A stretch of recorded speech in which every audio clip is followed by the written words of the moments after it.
सभी बच्चों का वीसीसी एकेडमी में हार्दिक स्वागत है। बच्चों, आज हम देखेंगे 23 अक्टूबर को जो फर्स्ट शिफ्ट का पेपर हुआ है पटवारी का, उसका सॉल्यूशन देखेंगे। तो आइए स्टार्ट करते हैं आज का हमारा सॉल्यूशन। पहला क्वेश्चन है हमारा, 24 घंटे के दौरान एक ऐसा टाइम होता है 24 घंटे के दौरान एक ऐसा भी समय होता है जब पौधा ना तो O2 छोड़ता है ना CO2 छोड़ता है, कुछ नहीं छोड़ता, तो उसको बोलते हैं हम संध्या प्रकाश। कौन सा? सांध्य प्रकाश। सांध्य प्रकाश हम उसको बोलते हैं। अगला क्वेश्चन देखिए, जब चंद्रमा क्षितिज के समीप होता है जब चंद्रमा क्षितिज के समीप होता है तो वायुमंडलीय अपवर्तन, इसका आंसर होगा वायुमंडलीय अपवर्तन के कारण बड़ा प्रतीत होता है। अगला क्वेश्चन, एक स्वस्थ वयस्क पुरुष में हीमोग्लोबिन एक स्वस्थ वयस्क पुरुष में हीमोग्लोबिन की सामान्य मात्रा 13 से 18 ग्राम होती है। चौथा क्वेश्चन है, एपीकल्चर बोलते हैं दोस्तों मधुमक्खी पालन को। एपीकल्चर मधुमक्खी पालन को, सिल्वीकल्चर वनवर्धन को, और विटीकल्चर अंगूर की खेती को। तो ये देखिए 2, 3, 1, ए में 2, बी में 3 और सी में 1। अगला क्वेश्चन देखिए, एक मधुमेह रोगी में खाली जगह द्वारा शर्करा की जांच की जाती है। तो मधुमेह रोगी में बारफोर्ड टेस्ट के द्वारा शर्करा की जांच की जाती है। अगला क्वेश्चन देखिए, फल पक्कन के द्वारा उद्दीप्त की जाती है, यानी फल पकाए किसके द्वारा पकाए जाते हैं? तो एथिलीन के द्वारा फल पकाए जाते हैं। अगला क्वेश्चन देखिए, वैक्सीनेशन शब्द एक लैटिन शब्द से व्युत्पन्न है जिसका संबंध गाय से है। वैक्सीनेशन का संबंध किससे है? गाय से। यानी कि वैक्सीन लगाने के बाद में हमारा शरीर पवित्र हो जाता है, यानी कि, और इनमें से पवित्र किसको माना गया है? गाय को पवित्र माना गया है। ये देखिए अगला, कालीबंगा सभ्यता कहां पर है बताइए? कालीबंगा है राजस्थान में। कालीबंगा है राजस्थान में। मोहनजोदड़ो सिंध में, हड़प्पा पंजाब में, और सुरकोटड़ा गुजरात में। देखिए A2, B4 सिर्फ एक ही ऑप्शन में है, A2, B4। कालीबंगा राजस्थान, मोहनजोदड़ो सिंध में, हड़प्पा पंजाब में, और सुरकोटड़ा गुजरात में। अगला क्वेश्चन देखिए, नवा क्वेश्चन देखिए, निम्न में से कौन, मतलब इसको क्रम के अनुसार जमाना है, काल क्रम के अनुसार जमाइए। तो सबसे पहले आए थे इसमें नंद। सबसे पहले नंद वंश आया था, फिर मौर्य वंश आया था। सबसे पहले नंद, फिर मौर्य, फिर कुषाण और फिर गुप्त। नंद मौर्य, नंद के बाद में मौर्य, मौर्य के बाद में कुषाण और कुषाणों के बाद में गुप्त। ये वीडियो में क्वेश्चन की पहले डाल चुका हूं। 10वां क्वेश्चन देखिए, जहांगीर के शासनकाल में कंधार पर इसके कारण पुनः अधिकार नहीं किया जा सका। जहांगीर के शासनकाल में कंधार पर इसके कारण पुनः अधिकार नहीं किया जा सका। किसके कारण? तो इसका दोस्तों सही आंसर होगा मुगल सेना की अकुशलता। ये तो कोई कारण है नहीं, ये हो जाएगा गलत। खुर्रम द्वारा उस स्थान पर कोच से इनकार। ये बाकी के दोस्तों 3 ऑप्शन सही माने गए हैं। बाकी इसका जो है आंसर की आने पे पता लगेगा। अभी इसमें आंसर ये मान रहे हैं सभी। 11वां क्वेश्चन देखिए, एकता प्रथा को सांस्थानिक दर्जा किसने दिया? तो एकता प्रथा को इल्तुतमिश ने किसने एकता प्रथा को इल्तुतमिश ने संस्थानिक दर्जा दिया गया। ठीक है। इंडियन नेशनल आर्मी का गठन भारत में अंग्रेजों के खिलाफ लड़ने के लिए किया गया था। बिल्कुल सही है। इंडियन नेशनल आर्मी का गठन भारत में अंग्रेजों के खिलाफ लड़ने के लिए किया गया था। निम्नलिखित घटनाओं का सही क्रम बताइए। तो इनको देखिए थोड़ा सा। बंगाल विभाजन हुआ था 1905 में। बंगाल विभाजन 1905 में। जालियांवाला हत्याकांड 1919 में। भारत छोड़ो आंदोलन 1942 में। और साइमन कमीशन 1927-28 में। 27 में साइमन कमीशन बना था और 28 में इसने अपनी रिपोर्ट, ये भारत आया था। इसका 27 में गठन हुआ और 28 में भारत आया। ठीक है। तो क्रम के अनुसार 1, 2, 4, 3 1, 2, 4, 3 किसमें है? A option. इसका आंसर हो जाएगा ए ऑप्शन। ठीक है। अगला क्वेश्चन देखिए, बांग्लादेश वाज लिबरेटेड, मतलब बांग्लादेश को स्वतंत्र कब किया गया दोस्तों? तो ये है 16 दिसंबर को। कब? 16 दिसंबर को। इस दिन विजय दिवस भी मनाया जाता है, 16 दिसंबर।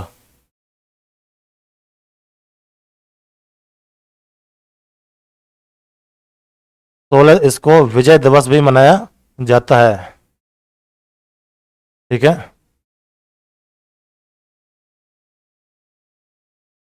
16 दिसंबर 1971 यानी कि 16 दिसंबर को विजय दिवस भी मनाया जाता है। अगला क्वेश्चन देखिए, निम्न में से किसे संविधान सभा द्वारा इसके स्थायी अध्यक्ष के रूप में चुना गया? तो डॉक्टर राजेंद्र प्रसाद इसके स्थायी अध्यक्ष थे। सच्चिदानंद सिन्हा इसके अस्थायी अध्यक्ष थे। ठीक है। अगला क्वेश्चन देखिए 16वां, खाली जगह के द्वारा लोकसभा के निर्वाचन संख्या में वृद्धि की गई थी। तो 31वां जो संविधान संशोधन था दोस्तों, उसके द्वारा लोकसभा के निर्वाचन संख्या में वृद्धि की गई थी। किसके द्वारा? 31वां संविधान संशोधन के द्वारा लोकसभा में निर्वाचन संख्या की वृद्धि की गई। अगला क्वेश्चन देखिए, निम्नलिखित व्यक्तित्वों के भारत के राष्ट्रपति चुने जाने का सही क्रम है? तो इसमें सबसे पहले तो दोस्तों राजेंद्र प्रसाद को चुना गया था। सबसे पहले राजेंद्र प्रसाद को चुना गया था, फिर राधा कृष्णन को चुना गया था, फिर जाकिर हुसैन को, और फिर संजीव रेड्डी को। ठीक है। सबसे पहले कौन? राजेंद्र प्रसाद। तो 2 ऑप्शन देखिए सभी में है। फिर एस राधाकृष्णन 1, यानी कि 3 और 4 तो बी और सी तो कट गए। ठीक है। अब देखिए 3 नंबर पे कौन है? एन संजीव रेड्डी। तो ये आंसर हमारा हो जाएगा। ठीक है। राजेंद्र प्रसाद, राधाकृष्ण, जाकिर हुसैन और संजीव रेड्डी। संजीव रेड्डी दोस्तों एकमात्र ऐसे निर्विरोध राष्ट्रपति चुने गए थे। ठीक है। एकमात्र चुने गए निर्विरोध राष्ट्रपति कौन थे? एन संजीव रेड्डी। अगला क्वेश्चन देखिए, क्वेश्चन है हमारा, नीचे दिए गए दोनों वक्तव्यों के संदर्भ में कौन सा सत्य है? भारत में जनता अपना स्वयं का प्रतिनिधि चुनती है। सही है, वोटिंग होती है। और ये क्यों होती है? क्योंकि भारत में प्रजातंत्र है, लोकतंत्र है। तो ये दोनों सही हैं, दोनों सही हैं। ए एवं आर दोनों सत्य हैं, और इसकी सही व्याख्या आर ए की सही व्याख्या करता है। तो इसमें ये आंसर हो जाएगा। 19वां क्वेश्चन देखिए, 19वां क्वेश्चन है, भारत के किस मंत्रालय द्वारा विभिन्न संकेतकों पर आधारित राज्यों के सुशासन को मापने के उद्देश्य से सुशासन सूचकांक विकसित किया गया था? तो कार्मिक मंत्रालय। ये दोस्तों कार्मिक मंत्रालय से संबंधित है। सुशासन को मापने के लिए ये कार्मिक मंत्रालय से संबंधित, इसका संबंध हो जाएगा। अगला क्वेश्चन देखिए, नीति आयोग के प्रथम उपाध्यक्ष अरविंद पनगड़िया थे। कौन थे? अरविंद पनगड़िया थे। अभी फिलहाल कौन है? राजीव कुमार। अभी वर्तमान में कौन है? राजीव कुमार। अभी वर्तमान में है राजीव कुमार। इसके फर्स्ट जो सीईओ थे वो कौन थे? इसके जो फर्स्ट में सीईओ थे, फर्स्ट सीईओ थे सिंधु खुल्लर। क्या नाम था? सिंधु खुल्लर। ठीक है। और वर्तमान में कौन है सीईओ? तो वर्तमान में सीईओ है अमिताभ कांत। ठीक है। और वर्तमान में उपाध्यक्ष कौन हो जाएंगे? राजीव कुमार। अगला क्वेश्चन देखिए 21, भारतीय संविधान के किस संशोधन अधिनियम द्वारा लोकसभा राज्यसभा की विधानसभाओं में अनुसूचित जाति और अनुसूचित जनजाति के आरक्षण को, एंग्लो इंडियन समुदाय के आरक्षण को अलग रखते हुए 10 वर्षों के लिए बढ़ाया गया? तो ये था दोस्तों 104वां संविधान संशोधन, यानी कि ए ऑप्शन, 104वां संविधान संशोधन, जिसके द्वारा रिजर्वेशन को 10 सालों के लिए बढ़ाया गया। ठीक है। इसमें थोड़ा ये देखिए, जो 101 ये इंपॉर्टेंट है संविधान संशोधन जो हाल ही में हुए हैं पिछले 1-2 साल के अंदर। जो 101 है दोस्तों, ये है जीएसटी से संबंधित। 101 जीएसटी से, 102 पिछड़ा वर्ग से, 102 है पिछड़ा वर्ग, 103 ईडब्ल्यूएस, 103 ईडब्ल्यूएस से, और 104 किससे? जीएसटी। 104 हो जाएगा एससी एसटी जो रिजर्वेशन बढ़ाया था ना, एससी एसटी का जो रिजर्वेशन बढ़ाया था उससे संबंधित। तो ये चारों इंपॉर्टेंट है, आप इनको याद कर लें। अगला क्वेश्चन देखिए, निम्न भारतीय राज्यों में से कौन सा राज्य अधिकतम भारतीय राज्यों से सीमा साझा करता है? तो क्वेश्चन है हमारा कि निम्न में से कौन अधिकतम सीमा साझा करता है? तो यूपी की जो सीमा है वो सर्वाधिक राज्यों से लगती है। यूपी की सीमा सर्वाधिक राज्यों से लगती है। और क्वेश्चन आ जाएगी राजस्थान के साथ सर्वाधिक सीमा किसकी लगती है? तो मध्य प्रदेश की। ठीक है। अगला क्वेश्चन देखें। ये इधर कंपनियां दी गई हैं और ये आपको इधर मैच करना है। BHEL, यानी कि इसमें आप देखें तो फुल फॉर्म पूछी गई है एक तरीके से। इस भेल में जो BHEL लिखा हुआ है, यहाँ पर जो E4 है ना, वो इलेक्ट्रॉनिक्स है। क्या है? इलेक्ट्रॉनिक्स है। तो ए तो हो जाएगा 3 में। फिर देखिए SAIL, सेल, ये स्टील अथॉरिटी है, तो SAIL ये हो जाएगा लोहा एवं इस्पात से। तो देखिए A3, ए में 3 आएगा और सी में 1 आएगा, तो एक इसी से ऑप्शन से हो जाता है। बाकी आप पे नहीं भी आते हैं तो कोई प्रॉब्लम नहीं है, आपको इन दो की भी फुल फॉर्म आती है ना, तो फुल फॉर्म से ही हो जाएगा ये। ठीक है। अब बी में 4 आ जाएगा, HAIL, हिंदुस्तान एरोनॉटिक्स लिमिटेड। ठीक है। जो बिल्कुल इजी थे वो मैंने आपको बताया कि ये तो आते ही होंगे आपको। फिर है HOCL, ये दोस्तों रसायन से संबंधित है। किससे? ये रसायन से संबंधित है।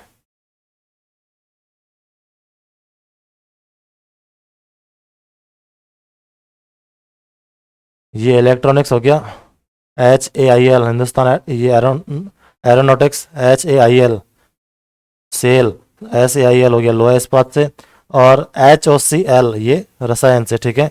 तो आंसर ए हो जाएगा। 25वां क्वेश्चन देखिए। भाखड़ा नागल हीराकुंड और कोसी परियोजनाएं क्रम से, जो भाखड़ा नागल है दोस्तों ये सतलज नदी पर है। भाखड़ा किस पर है? सतलज पर है। भाखड़ा सतलज पर है, बाकी कोसी कोसी पर, ये कोसी सतलज कोसी सिर्फ बी ऑप्शन में है। हीराकुंड महानदी पर है। हीरा जिसके पास आ जाए वो वैसे महान बन जाता है, समझ गए? तो हीराकुंड तो महानदी पर है, ये सभी में सेम है, बीच वाला ऑप्शन तो सेम ही है। कोसी कोसी पर है, हमें सिर्फ पहला ऑप्शन देखना है। ठीक है। पहला ऑप्शन भाखड़ा नागल सतलज पर है, और लास्ट वाला कोसी कोसी पर ही है। ठीक, तो ये हमारा आंसर हो जाएगा बी ऑप्शन। अगला क्वेश्चन देखिए।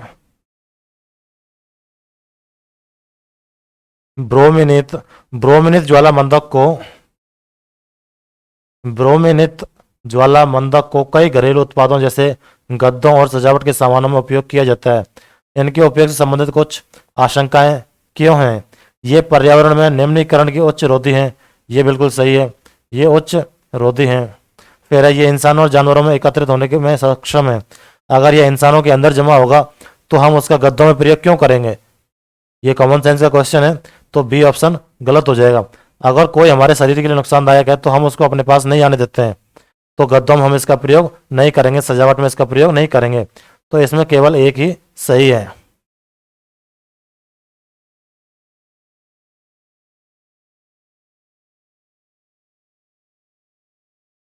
अगला क्वेश्चन देखिए। भारत में सामाजिक वनीकरण 1976 में हुआ था। भारत में जो सामाजिक वनीकरण हुआ है दोस्तों, भारत में सामाजिक वनीकरण 1976 में हुआ है। विश्व ओजोन दिवस 16 सितंबर को मनाया गया था। विश्व ओजोन दिवस 16 सितंबर को। 31 अगस्त 2021 को सर्वोच्च न्यायालय में 9 नए जजों ने शपथ ली।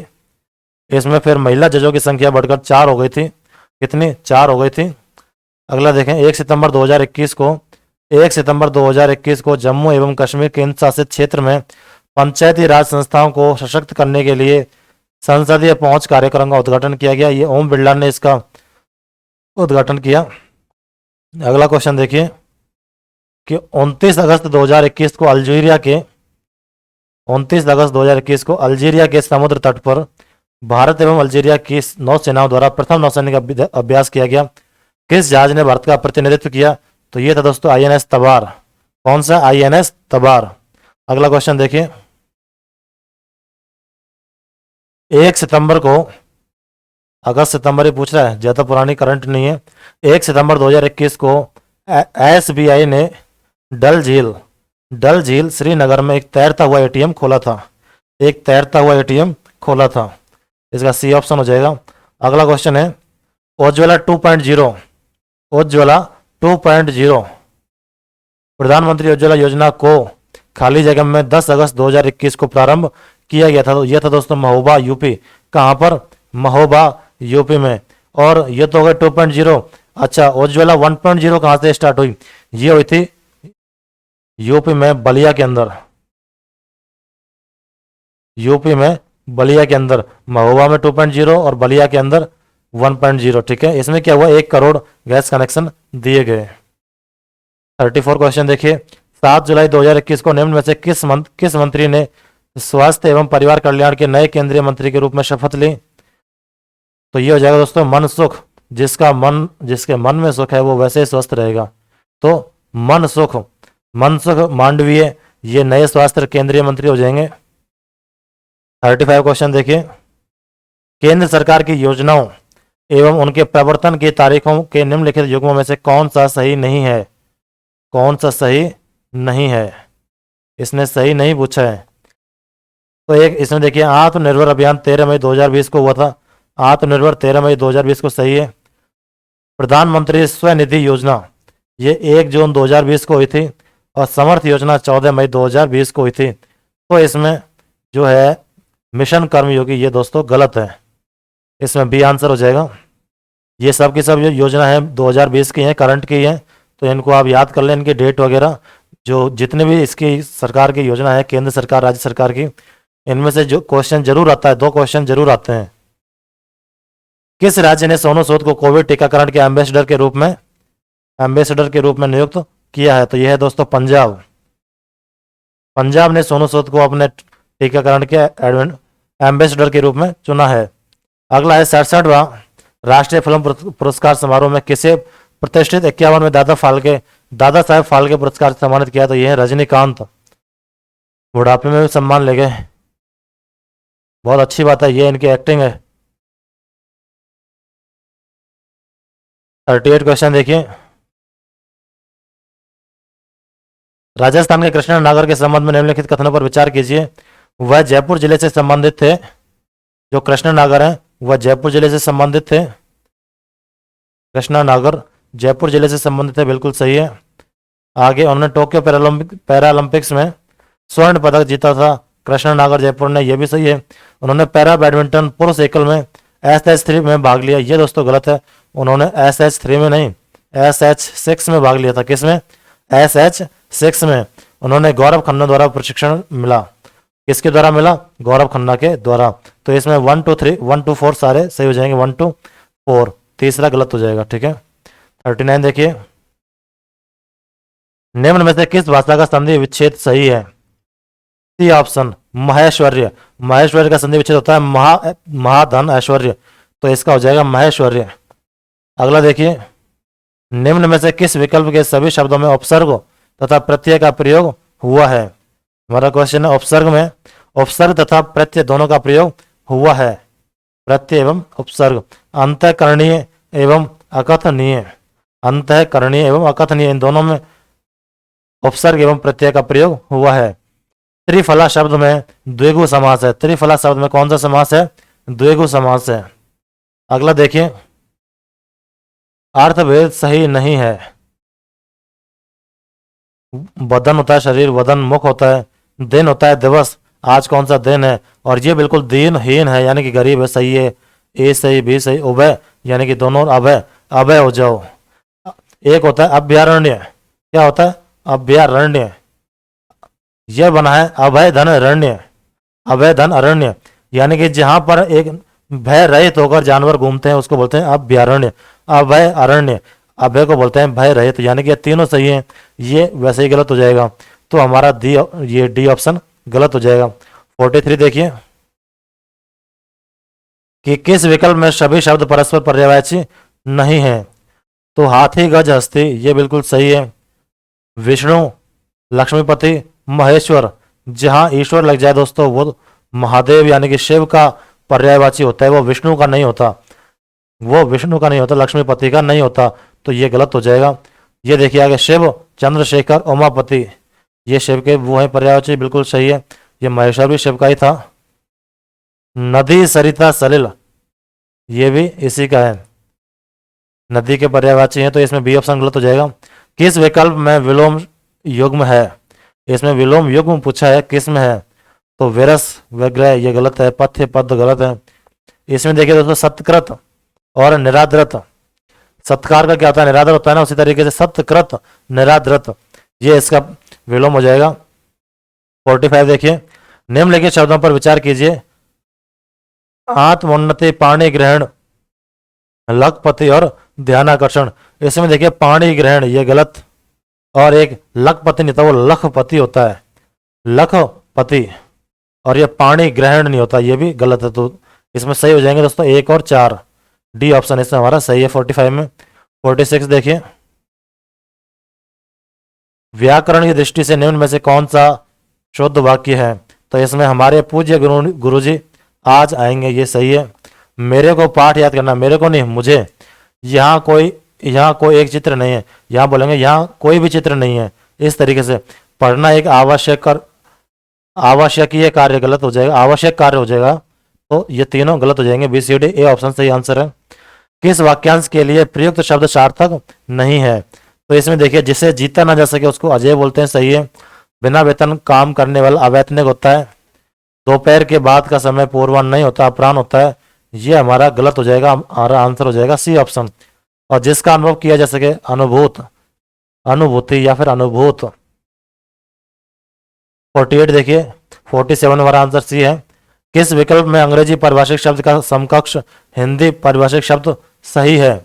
असेंट सहमति, डिफेमिनेशन मानहानि होता है दोस्तों, डिफेमिनेशन मानहानि। फॉर्मल होता है, औपचारिक इनफॉर्मल, अनौपचारिक होता है। कंक्लूजन होता है रिजल्ट, यानी कि फाइनल जो रिजल्ट होता है ना, कंक्लूजन क्या है, उसका परिणाम क्या है। प्रस्तावना तो प्रेम्बल को बोलते हैं, तो इसमें सही आंसर भी हो जाएगा 48 में। दांतों से हाथ काटना, दांतों से हाथ काटना ये होता है दोस्तों पश्चाताप करना, यानी कि कोई काम हम नहीं कर पाते हैं, तो हम कोई गलती से नहीं कर पाते और गलत कर देते हैं, तो हम पश्चाताप करते हैं। क्या करते हैं? दांतों से हाथ काटते हैं। 50 क्वेश्चन देखिए, किस विकल्प में एडजर्नमेंट को हिंदी में बोलते हैं दोस्तों? स्थगन। ये इंग्लिश का है, हिंदी बरतानिया डायरेक्ट, तो एडजर्नमेंट को स्थगन बोलते हैं, ठीक है। ये पैसेज है दोस्तों, इसमें कोई समझाने वाली बात है नहीं, पेपर आप कर चुके हो, इसमें आप आंसर लगाइए।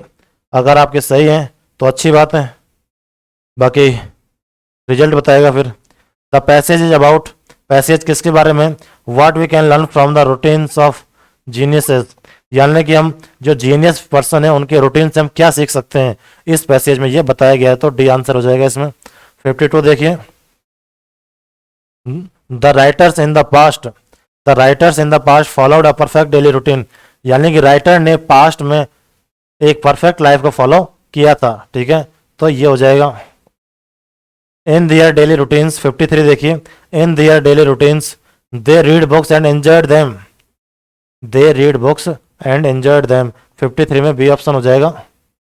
54 देखिए, some artist restored to walking as it was, यानी कुछ आर्टिस्ट वगैरह ने घूमना स्टार्ट किया। घूमना क्यों घूमे? क्योंकि एक ये क्या थी, एक एक्सरसाइज थी। Some artist restored to walking, कुछ आर्टिस्ट वगैरह थे वो घूमने लगे। क्यों घूमने लगे? क्योंकि ये एक एक्सरसाइज भी थी जिससे शरीर स्वस्थ रहता था, उनका एक डेली रूटीन बन गया था, तो ए ऑप्शन सही है। 55 देखिए, to Pablo an idea of Sunday was N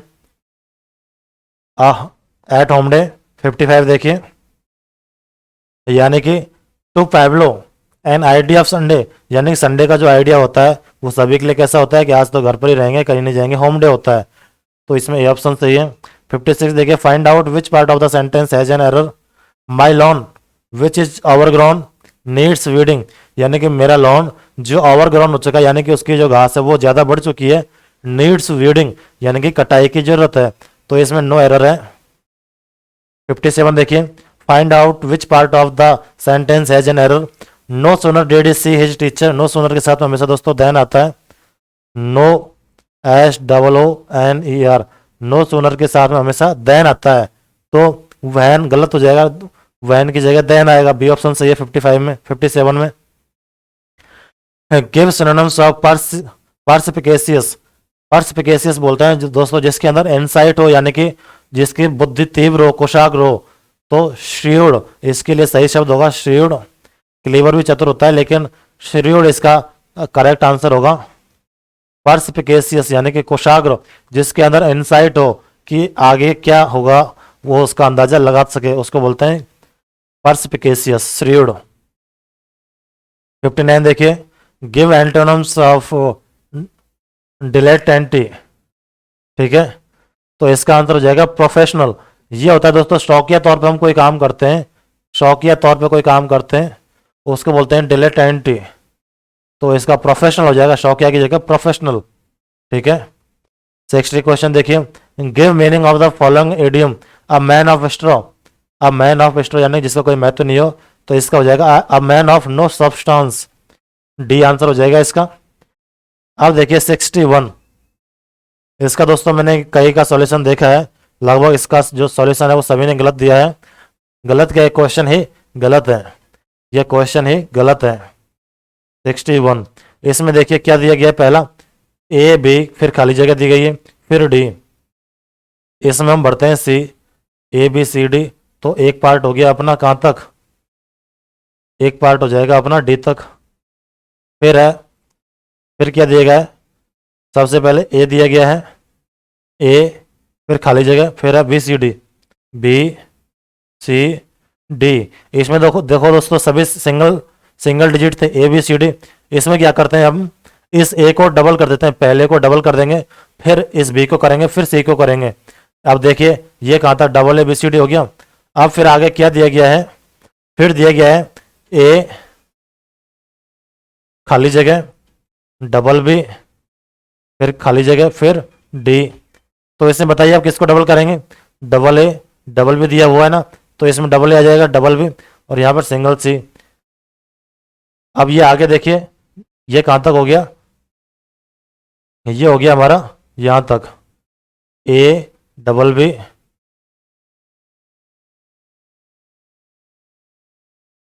अब देखिए इसमें double A B C D, यहाँ पे वापस double A B C D, यहाँ पर है दोस्तों, यानी कि खाली जगह दी हुई है सबसे पहले, सबसे पहले इन्होंने खाली जगह दी हुई है,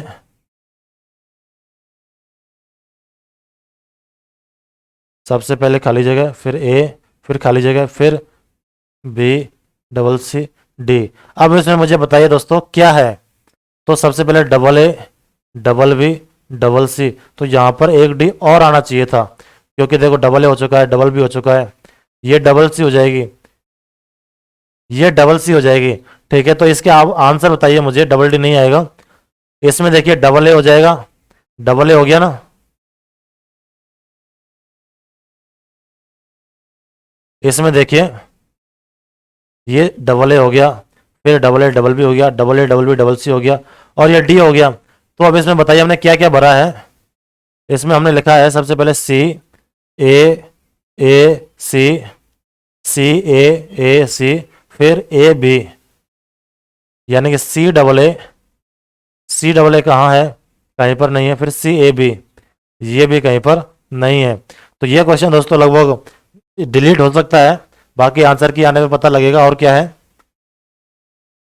62 क्वेश्चन देखिए, पेन पेपर यानी कि कलम कागज, कागज पर कलम चलता है, कागज पर कलम चलती है, तो लकड़ी पर हथौड़ा थोड़ी चलता है, लकड़ी पर कुल्हाड़ी चलती है। यानी कि चलने वाला क्या है, कुत्ता भौंकता जरूर है, लेकिन इसने औजार पूछे हैं, तो मांस पर क्या चलेगा, चाकू चलेगा। इसमें डी आंसर हो जाएगा। 63 देखिए, अक्षरों के उस समूह का चयन करें जो अन्य से भिन्न है।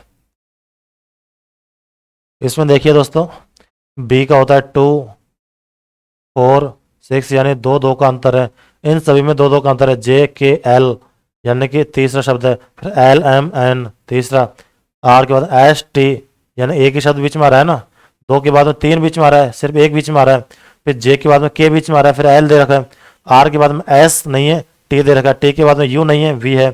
तो इसमें देखिए A B C D E F, इसमें दो शब्द गायब कर दिए, तो ये हमारा सही आंसर हो जाएगा। 64 देखिए, अंग्रेजी वर्णमाला में बाएं छोर से सातवें अक्षर के, इसमें ये देखिए थोड़ा दोस्तों, इसमें ध्यान देने की बात है कि दोनों में देखिए बाएं बाएं दिया हुआ है। अगर ऐसे क्वेश्चन में दोनों तरफ से बाएं बाएं दिया हुआ है, तो क्या करते हैं, दोनों को आपस में घटाओ, दोनों को आपस में घटाना होता है। 7 - 15 कितना आएगा, -8। अब 26 - 8 बराबर 18, कितना आएगा 18, और 18 हम किसको बोलते हैं, आर को, आर का क्रमांक कितना है 18, तो ये हमारा आंसर हो जाएगा 64 का। अच्छा 65 देखिए, शुष्क भूमि खेती भारत के लिए महत्वपूर्ण है, अच्छा, ये हमें देखना है, पैसेज दिया गया है कि शुष्क भूमि भारत के लिए महत्वपूर्ण है। बढ़ती खाद्य पूर्ति की मांग हेतु एकमात्र उपाय शुष्क भूमि खेती है। तो ये देखिए 65 में बिल्कुल सही है दोस्तों, निश्चित रूप से ये सही है क्योंकि ये हमें दिया हुआ है। 66 देखिए, भारत खाद्य उत्पादन में आत्मनिर्भर है। भारत है जो खाद्य निर्भर खाद्य उत्पादन में आत्मनिर्भर है, ये दोस्तों गलत है, संभवतः गलत है। ये क्यों है गलत? ये देखिए, यदि भारत को शताब्दी के अंत तक प्रक्षेपित 1 बिलियन जनसंख्या को पर्याप्त खाद्य उपलब्ध करवाना है, तो 1 बिलियन, तो इस शताब्दी के अंत तक इसे 60% तक बढ़ाना होगा। किसको? उत्पादन को। अब मुझे आप बताइए कि अगर मैं ऑलरेडी पटवारी हूं तो क्या मैं पटवारी की एग्जाम दूंगा क्या? कभी नहीं दूंगा। तो उसी तरीके से अगर भारत अपने आप में सकुशल एक तरीके से उत्पादन कर सकता है तो उसको टारगेट बनाने की कहाँ जरूरत है, उसको बढ़ाने की कहाँ जरूरत है? इसका मतलब ये हुआ कि अभी भारत समर्थ नहीं है, यानी कि इसमें अभी संभवतः गलत आंसर हो जाएगा। ठीक है, 67 देखिए, भारत में जनसंख्या वृद्धि दर प्रति वर्ष 15% है। तो ये दोस्तों बिल्कुल अपर्याप्त डाटा है, इस पैसेज में कहीं पर भी नहीं दिया हुआ है, इसको आप पढ़ लें। 68 देखिए, एक आदमी ने कहा कि यह लड़की मेरी माँ के पौत्र, यानी कि ये तो हूं मैं, मेरी माँ के पौत्र, मेरी माँ का पौत्र कौन होगा? मेरा बेटा होगा।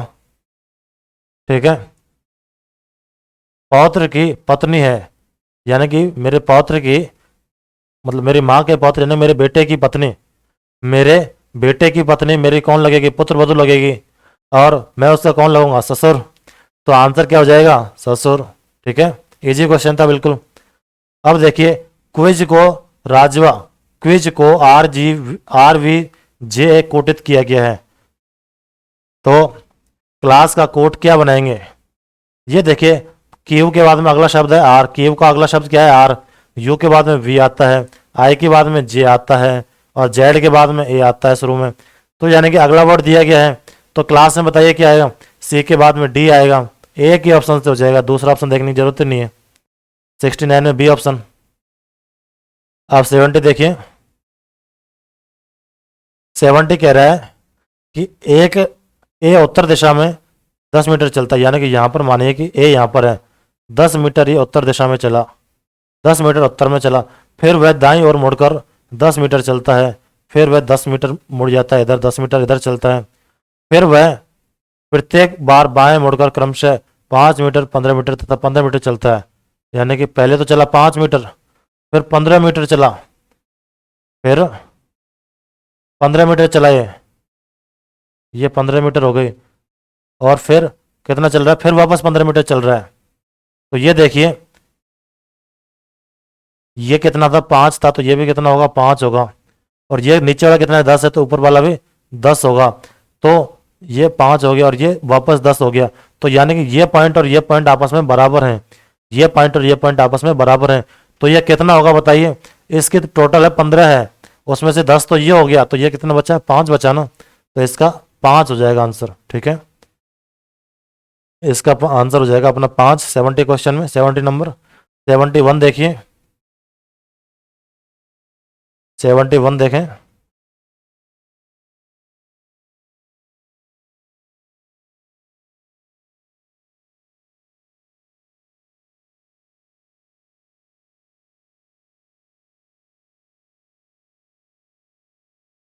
तो 71 क्वेश्चन देखिए दोस्तों एक बार, इसको मैं थोड़ा समझा देता हूँ। 5 मित्र ABCD हैं, ये दोस्तों कोई 5 मित्र हैं ABCD, ये एक टेबल पर बैठे हुए हैं, ई तथा बी साथ में बैठे हुए हैं। अच्छा, ई और बी साथ में कैसे बैठ सकते हैं बताइए?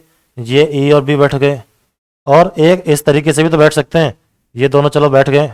अब बताइए, ई तथा सी के साथ बैठे हैं, ई तथा सी साथ बैठे हुए हैं। देखिए इसमें दो कंडीशन कैसे बनेंगी? एक तो ये बनेगी और एक ये बनेगी, ई तथा सी साथ बैठे हुए हैं। अब देखिए, ए बाएं छोर पर है, ए जो है ये बाएं छोर पर है, तो बाएं किधर हो जाएगा? बाएं हो जाएगा इधर। ए हो जाएगा इधर बाएं छोर पर है, और बी दाएं छोर से दूसरा है, तो बी जो है दाएं छोर से दूसरा है। इसमें देखिए सबसे इधर तो कौन आएगा, ए आएगा, कौन आएगा, ए आएगा, तो इधर कौन आ जाएगा, एक और बचा ना, कौन बचा, डी बचा, तो हम डी को तो यहाँ लिखेंगे और डी को यहाँ लिखेंगे, क्योंकि बच गया तो उसको तो लिखना ही है। तो अब मुझे बताइए, ये कह रहा है बी बाएं छोर से दूसरा है, इसमें तो ये तीसरा हो गया, तो ये तो हो नहीं सकता। ये इसमें हमारा जो क्रम है वो कैसे हो जाएगा, ये हमारा क्रम हो जाएगा ए सी ई बी डी। ठीक है, तो अब ये क्या पूछ रहा है कि ए तथा बी के मध्य में कौन बैठा हुआ है, ए तथा बी के मध्य में सी और ई बैठे हुए हैं। कौन कौन, सी और ई बैठे हुए हैं, तो हमारा आंसर हो जाएगा डी, 71 में डी। सुरेश उम्र में जितेन से बड़ा है, हमारा 72 नंबर क्वेश्चन है कि सुरेश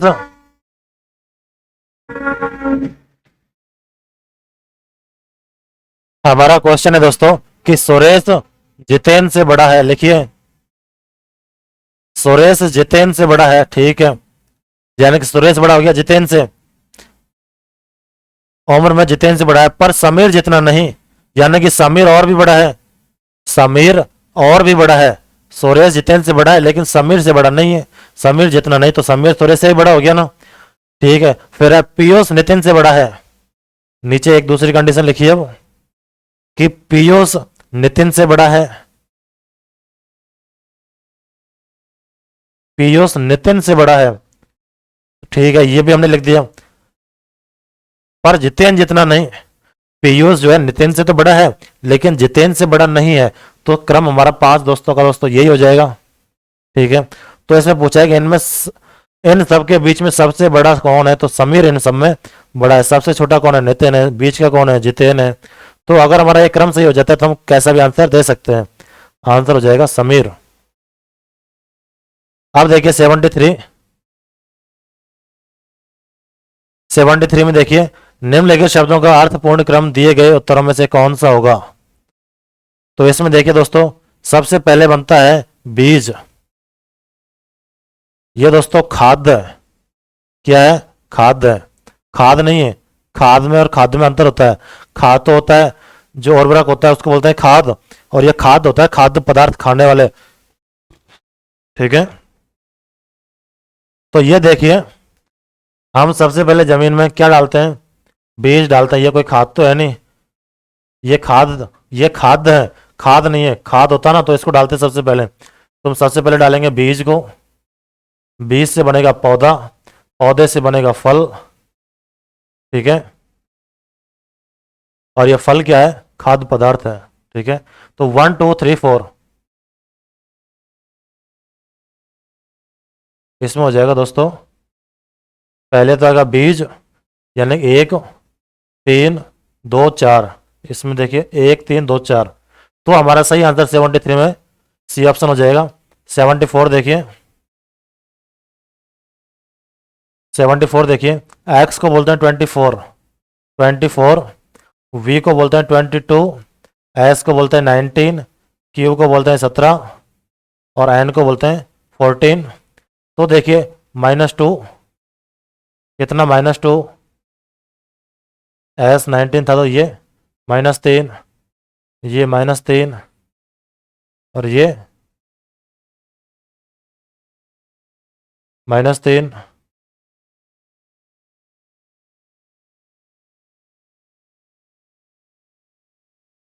ये दोस्तों 19 है, -2 आएगा यहाँ। देखिए 24 में से 22 गए तो 2 -2 -3 -2 19 17 -2 हो गया, 17 में से 14 गए तो 3, यानी कि 2 3 2 3 का क्रम आ रहा है, 2 3। अब यहाँ कितने का आएगा बताइए, तो यहाँ -2 करेंगे, कितने करेंगे, -2, तो यहाँ पर आएगा L, कौन सा, L 10। ठीक है, तो हमारा आंसर हो जाएगा L, ये हमारा सही आंसर होगा बी ऑप्शन 74 में। 75 देखिए, 75 में दिया गया है दोस्तों, थोड़ा जूम कर देता हूँ इसको मैं,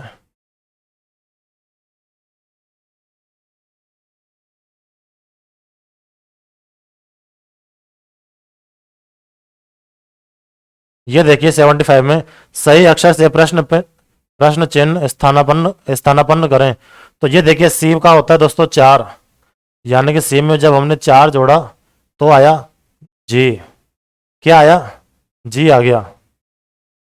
ठीक है, फिर इसमें भी हमने 4 जोड़ा तो आ गया के। ठीक है, फिर हमने वापस 4 जोड़ा तो आ गया ओ। इसी तरीके से हम बढ़ते रहते हैं। ये एस में ओ में 4 जोड़ा तो एस आ गया, ए में 4 जोड़ेंगे तो ए का मतलब होता है 1 और ई का मतलब होता है E5। ठीक है, I9 I9, यानी कि इनमें भी 4 जोड़ा गया है। कहाँ तक जोड़ा गया है, क्यू तक। क्यू का 17 होता है और एम का 13 होता है, M13।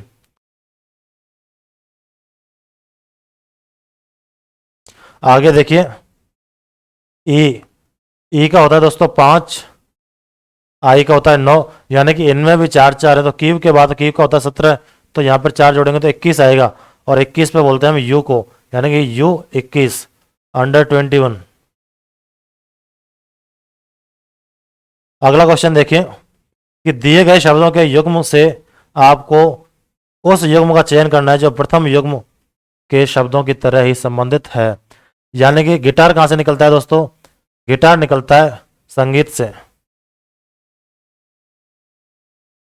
गिटार संगीत कहाँ से निकलती है, संगीत निकलता है गिटार से। यानी कि एक जो अच्छा एक संगीतज्ञ होता है वही संगीत निकाल सकता है, वरना आप और हम लोग बजाएंगे तो उससे बेसुरी आवाज़ ही निकलेगी। ठीक है, तो उसी तरीके से एक वर्ड प्रोसेसर होता है, वर्ड प्रोसेसर से शब्द वही निकाल सकता है जो वर्ड प्रोसेसर जानता हो, एक विशेषज्ञ हो। जो संगीत का विशेषज्ञ होगा वो संगीत निकालेगा, बाकी चेहरे से नाक तो तुम भी निकाल सकते हो। ठीक है, तो इसमें डी आंसर सही हो जाएगा। और 77 क्वेश्चन देखते हैं आगे। दिए गए विकल्पों में से विषम को चुने, दिए गए विकल्पों में से विषम को चुने। ये देखिए इसमें क्या दिया गया है, इसमें 4 गुना दिया हुआ है। 2 चौका 8, 3 चौका 12, 4 चौका 16। इस तरीके से हम इस क्वेश्चन को करेंगे। 4 चौका 16, 3 चौका 12, 2 चौका 8। ये क्वेश्चन बैठता है क्या, गलत हो गया, तो डी आंसर इसमें हो जाएगा।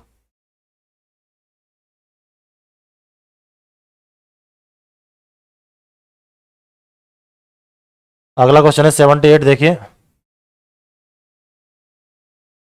अंग्रेजी वर्णमाला, अंग्रेजी वर्णमाला श्रेणी में बाएं छोर से 5वें अक्षर के दाईं ओर का 10वां अक्षर कौन सा होगा। तो मैंने अभी थोड़ी देर पहले बताया था बाएं बाएं का, अब ये आ गया दोनों बाएं और दाएं। उसमें तो हमने घटाया था, लेकिन इसमें हम दोनों को जोड़ देंगे। ठीक है, तो 5 + 10 कितना होता है, 15 होता है। और 15 पे किस कौन आता है, ओ। ये हमारा सही आंसर हो जाएगा। अगर बाएं दाएं होता तो -10 कर देते। ठीक है, यानी कि घटा, इनको आपस में घटा देते। ठीक है, तो 78 में डी ऑप्शन। डी के पिता बी का बेटा है, ये कह रहा है कि डी का पिता बी का बेटा है। ये तो है डी, डी का जो पिता है कोई भी है XYZ, ये बी का बेटा है, यानी कि ये पॉजिटिव होगा, यानी कि मेल है ना, तो पॉजिटिव होगा। तो डी का पिता बी का बेटा है, ये मेल फीमेल कुछ भी हो सकती है, बेटा है तो कुछ भी हो सकता है। आगे क्या कह रहा है, सी डी का अंकल है। सी जो है, सी जो है दोस्तों डी का अंकल है। तो पिताजी का भाई कौन होगा, अंकल ही तो होगा। तो सी डी का अंकल है, तो चलो इसको अंकल बना दिया। अब देखिए ए बी का भाई है, ये दोस्तों ए है जो बी का भाई हो गया, ए बी का भाई हो गया। अब ए सी से किस तरीके से संबंधित है, तो ये देखिए ये मेल फीमेल कुछ भी हो सकता है, मेल फीमेल कुछ भी हो सकता है। यानी कि हमारे, हम ये कौन है, दोनों आपस में भाई हो गए ना, यानी कि भाई हो गए तो अपन खुद को ही समझो। यानी कि मेरे पिताजी या मेरे माताजी का भाई कौन होगा, या तो मेरा मामा होगा या अंकल होगा। अगर मेरे पिताजी का भाई, अगर हम इसको मेल मानते हैं, अगर हम इसको मेल मानते हैं, आदमी मानते हैं, तो उसका भाई लगेगा कौन, अंकल, यानी कि चाचा लगेगा। अगर हम इसको फीमेल मानते हैं, यानी कि हम ये कौन है, मेरी माता हुई, माता का भाई कौन होगा, मामा होगा, तो हम उसको भी इंग्लिश में क्या बोलते हैं, अंकल ही बोलते हैं। यानी कि चाचा को भी अंकल और मामा को भी अंकल बोलते हैं। तो ये हमारा सही आंसर हो जाएगा बी। ठीक है, हमारा अगला क्वेश्चन है 80। ये देखिए SOUPS को इस तरीके से लिखा जाता है, यानी उल्टा कर दिया। SOUPS को देखिए फिर पी, फिर यू ओ एस, यानी उल्टा लिख दिया इसको। तो टेंडर को कैसे लिख देंगे, red net, R U T net लिख देंगे ना, तो ये इसका सही आंसर हो जाएगा। 81 देखिए, ये वापस वही क्वेश्चन आ चुका है। इसमें देखिए दोस्तों, ये मूल बिंदु है। अशोक 8 किलोमीटर दक्षिण की तरफ गया, ठीक है, इसको दक्षिण की तरफ भेज दिया 8 किलोमीटर। इसको हम 8 किलोमीटर दक्षिण की ओर भेज देते हैं, साउथ में भेज दिया, कितना, 8 किलोमीटर। फिर वह पश्चिम की तरफ मुड़ा और 3 किलोमीटर चला। तो पश्चिम, ये इसको तो आप जानते हैं ना, ईस्ट, वेस्ट, नॉर्थ और साउथ, यानी कि सबसे पहले साउथ में गया 8 किलोमीटर, फिर 3 किलोमीटर वह पश्चिम में गया, कितना, 3 किलोमीटर वह पश्चिम की ओर चला। फिर वह उत्तर की ओर मुड़ा, उत्तर देखो ये रहा नॉर्थ, उत्तर की ओर मुड़ा और 5 किलोमीटर चला, यानी कि 5 किलोमीटर चल दिया यहाँ तक। अभी तो बच रहा है ना 3 किलोमीटर और, तो 5 किलोमीटर चला। उसने पूरब की तरफ मुड़कर 3 किलोमीटर चला, तो यानी कि 3 ये था ना, तो वापस ये 3 यहाँ पर आ गया, समझ गए, यानी कि 3 और 3 बराबर हो गया ना, तो ये यहाँ पर आ गया। तो अब ये पूछ रहा है कि उसने पूरब की तरफ 3 किलोमीटर चला, अपने आरंभ बिंदु से अशोक कौन सी दिशा में, बिल्कुल साउथ में है और 3 किलोमीटर की दूरी पे है, यानी कि दक्षिण में 3 किलोमीटर की दूरी पर। हमसे इसने ज़्यादा पूछा नहीं है, तो इसको बताओ कि हम साउथ में हैं, ठीक है। अगला क्वेश्चन देखिए 82। हमारा अगला क्वेश्चन है, 6 नाटक हैं P Q R S T U, को जरूरी नहीं कि वो इसी क्रम में हो, यानी कि 6 नाटक होने हैं, कब कब होने हैं, यानी सोमवार से लेकर शनिवार तक होने हैं। तो हम क्या करेंगे ऐसे क्वेश्चन में, सबसे पहले हम लिख लेंगे सोमवार, सोमवार, मंगल, बुध,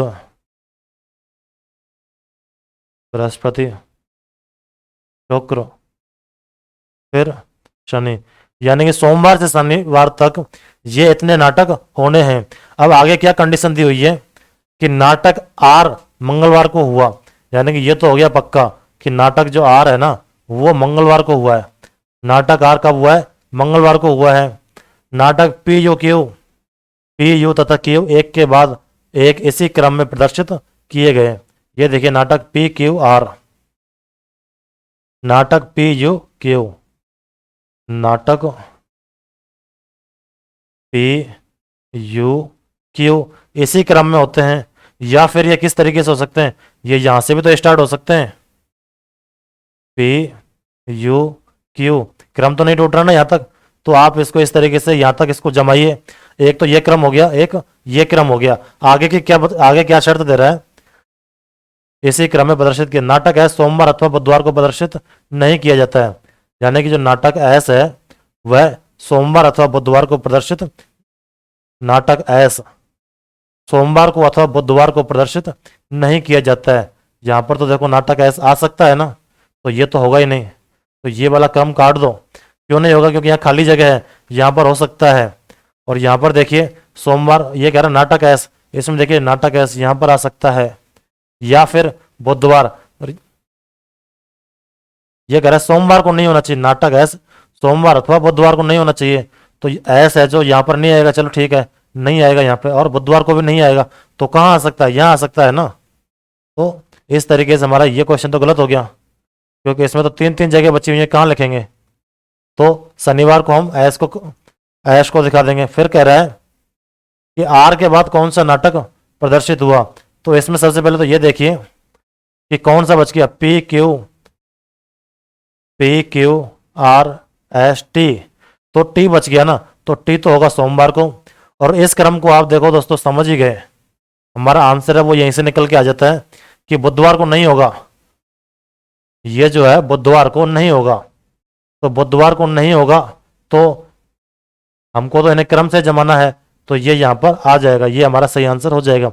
अगर हम एस को यहाँ लिख देते हैं, अगर हम एस को यहाँ लिख देते हैं तो ये 2 क्रम बनेंगे ही नहीं, ठीक है। तो हमारा सही आंसर हो जाएगा आर के बाद में पी, आर के बाद में हमारा पी सही आंसर हो जाएगा। तो इसको आप एक बार वापस देखें, आपकी समझ में आ जाएगा। 83 क्वेश्चन देखें, यदि सफेद का अर्थ काला है, यदि सफेद का अर्थ काला है, सफेद का अर्थ काला, काले का लाल, लाल का पीला, पीला, लास्ट में देखिए ऐसे क्वेश्चन में पूछा क्या है, मानव का रंग क्या है? मानव रक्त का रंग लाल होता है ना। मानव रंग का मानव का जो रक्त है उसका रंग होता है लाल। और यहाँ लाल को क्या बोल रहे हैं दोस्तों बताइए? लाल का अर्थ है पीला। लाल का अर्थ है पीला। क्या है? लाल का अर्थ है पीला, तो हम क्या बोलेंगे? पीला। ठीक है, ये हमारा आंसर हो जाएगा बी ऑप्शन। 84 क्वेश्चन देखिए, निम्नलिखित शब्दों का अर्थपूर्ण क्रम दिए गए उत्तरों में बताइए। इसमें देखिए दोस्तों, सबसे पहले हमारा होता है, इनमें सबसे छोटा क्या है? सबसे पहले छोटा है कमरा। क्या है? कमरा। सबसे छोटा है कमरा। फिर कमरा कहाँ होता है? कमरा तो घर में होता है ना, तो कमरे के बाद में घर। घर कहाँ है हमारा? घर है हमारा सड़क किनारे। और सड़क कहाँ है? खेड़ा। खेड़ा को आप दोस्तों गांव से हैं तो आपने खेड़ा शब्द तो सुना होगा कि बामनवास का खेड़ा, या फिर कहीं तो कोई सा भी खेड़ा, यानी कि एक छोटा गांव। इंग्लिश में दिया गया हैमलेट, इसको बोलते हैं एक छोटा गांव। तो इसके बाद में ये सड़क कहाँ है? किसी गांव में होके जा रही है। और फिर ये गांव कहाँ है? खेड़ा कहाँ है? ये जिले में है। तो देखिए 3 1 2 4, 3 1 2 4 5 हमारा सी आंसर सही हो जाएगा। ठीक है, आपकी समझ में आ गया होगा ये। आगे हम देखते हैं।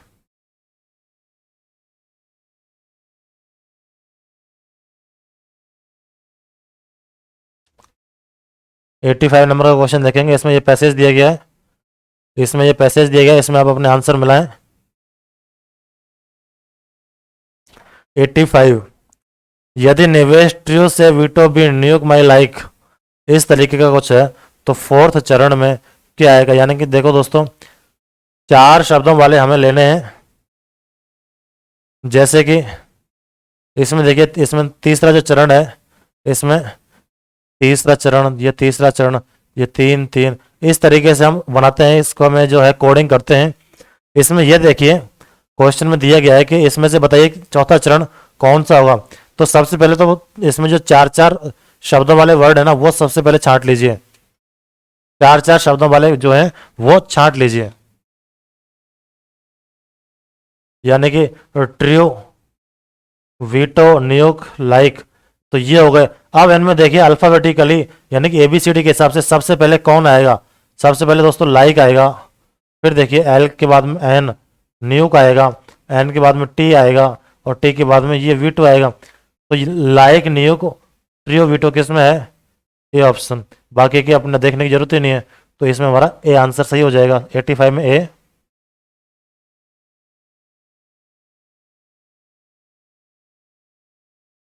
86 देखिए, निम्नलिखित चरण में से कौन सा इस निवेश के लिए अंतिम चरण होगा? तो इसमें दोस्तों अपना जो अंतिम चरण बनेगा वो बनेगा छठवां चरण। कौन सा? छठवां चरण बनेगा। वो कैसे बनेगा देखिए, ये तो 1 फाइट 2, इनको अल्फाबेटिकली जमाना है आपको। इनको अल्फाबेटिकली जमाइए। 3 पर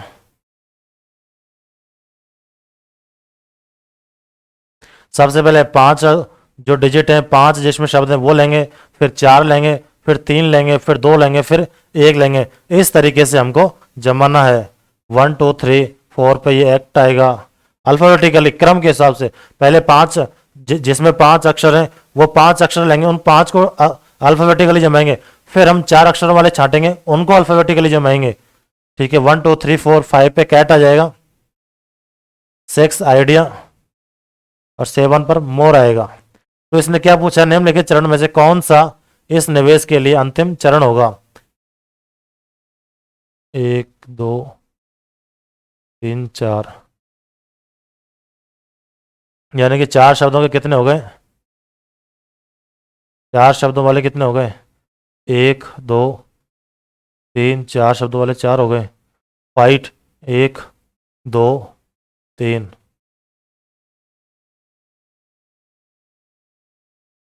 ठीक है, तो इसने क्या पूछा है? अंतिम चरण। तो अंतिम चरण जो बनाएंगे वो होगा हमारा, इसमें छठवां चरण हमारा अंतिम चरण बनेगा। ठीक है, 86 में डी ऑप्शन आएगा। 87 देखें, 87 क्वेश्चन देखें कि remand, cleaver, remand, window, cells, batch, tiger, never, इसको भी इसी तरह इसी क्रम में जमाना है। सबसे पहले क्लीवर आएगा। सबसे पहले हम देखेंगे 6 शब्दों वाले कौन कौन से शब्द हैं। एक तो है क्लीवर, एक है रिमांड, विंडो, ये 3 ही है। तो इनमें से बताइए सबसे पहले कौन सा आएगा। यानी कि 3 तक तो यही आएंगे, 3 तक तो यही शब्द आएंगे। सबसे पहले क्लीवर, फिर रिमांड, आर डब्ल्यू से पहले आता है ना, तो रिमांड पहले, फिर विंडो, तीसरे नंबर पर विंडो आ जाएगी। फिर देखिए 5-5 शब्दों वाले छांटिए, 5-5 वाले हैं, बाकी के सारे 5-5 वाले हैं। तो इनमें से मुझे बताइए 5 में इनमें सबसे पहले कौन सा आएगा। अल्फाबेटिकली यानी कि बैच है ना, तो बैच आएगा चौथे नंबर पे, बी के बाद में एन, ये 5वें नंबर पे, और सेल्स आएगा 6वें नंबर पे, एस के बाद में टी, ये आ जाएगा 7वें नंबर पे। अब ये क्या कह रहा है, इसका छठा चरण नहीं हो सकता। क्या कह रहे हैं इसमें, इसने छठा चरण पूछा है इसके अंतर्गत, इसने इसके अंतर्गत छठा चरण पूछा है, जो इसके अंतर्गत छठा चरण नहीं बनेगा। ठीक है, इसके अंतर्गत छठा चरण नहीं बनेगा, तो इसमें डी आंसर हो जाएगा अपना। अब ये देखिए अगला क्वेश्चन 88, 54 और 30 इन दोनों में अंतर कितना है। 24 का अंतर है। कितने का है 24 का। 112 और 42 में अंतर कितने का है 70 का है। अब इन दोनों को जोड़ लीजिए, कितना आएगा 886 326, यहाँ पर 66 आ जाएगा। इन दोनों का अंतर कितना है 68 आ जाएगा, तो आंसर हमारा 66 आ जाएगा। समझ गए। ये जो नीचे आ रहा है ना, नीचे ये जो नीचे आ रहा है ये हमारा अंतर है। क्या है, इन दोनों का अंतर है।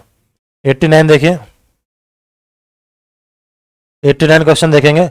272 में से ये गए तो बचेंगे, 272 में से 32 गए तो 240 बचे।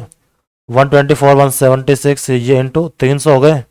और ये जो नीचे देखेंगे हम 240 255 आता है, इसमें से ये घटाएंगे तो 240, 240 से 240 गया तो कितना आएगा आंसर हमारा 300, हमारा आंसर आ जाएगा। ठीक है, अब देखते हैं 90। हमारा अगला क्वेश्चन है 90। पहली 6 प्राकृतिक संख्याओं के वर्ग का औसत ज्ञात कीजिए। पहली जो 6 प्राकृतिक संख्याएं हैं उनके वर्ग का औसत है, उनका एक फॉर्मूला होता है n इंटू n+1 और 2n+1 अपॉन 6, ये इसका फॉर्मूला होता है।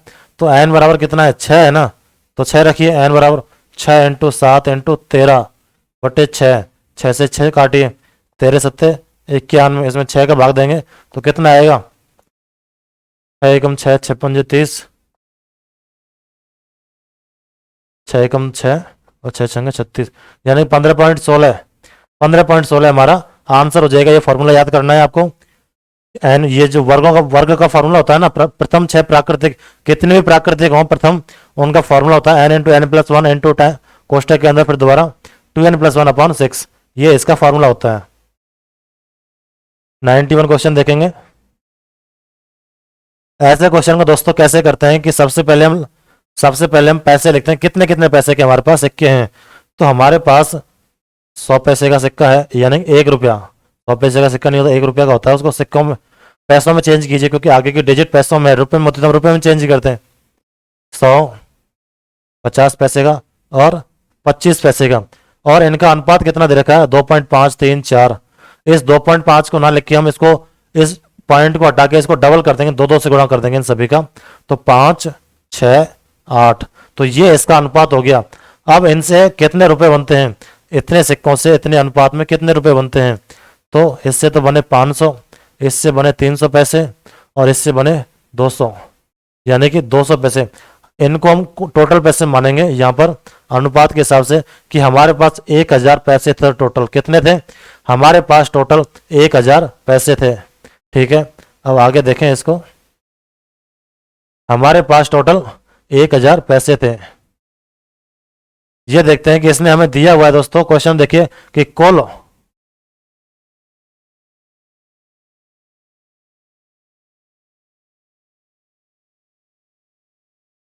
ये जो है दोस्तों इसने दिया हुआ है, देखो कि कुल राशि 420 है। कुल राशि कितनी है 420 है, और हमारे पास यहाँ कितनी राशि है कुल 1000 पैसे।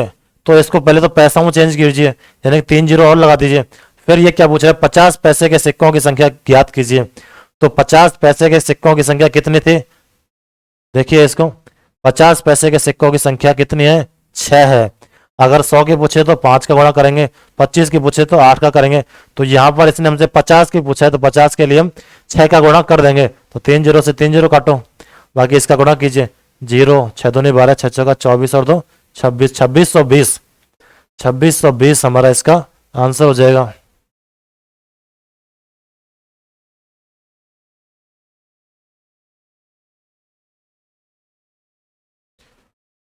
एक मिनट दोस्तों, इसमें थोड़ी सी गलती हो गई, इसको दोबारा दोबारा देखें। इसमें हमने कितने रुपए, इसने कितने रुपए दे रखे हैं, इसने टोटल 420 रुपए दे रखे हैं। इसने टोटल 420 रुपए दे रखे हैं बटे 1000, ये 1000 हमारे पास पैसे हो जाते हैं इनटू, ये कितना पूछा है इसने, ये 6 का पूछा है इसने, 50 पैसे के सिक्के पूछे हैं। इसको हमें पैसों में चेंज करना है, 420 को पैसों में चेंज कर देंगे, 420 को पैसों में चेंज करिए, कितना आएगा,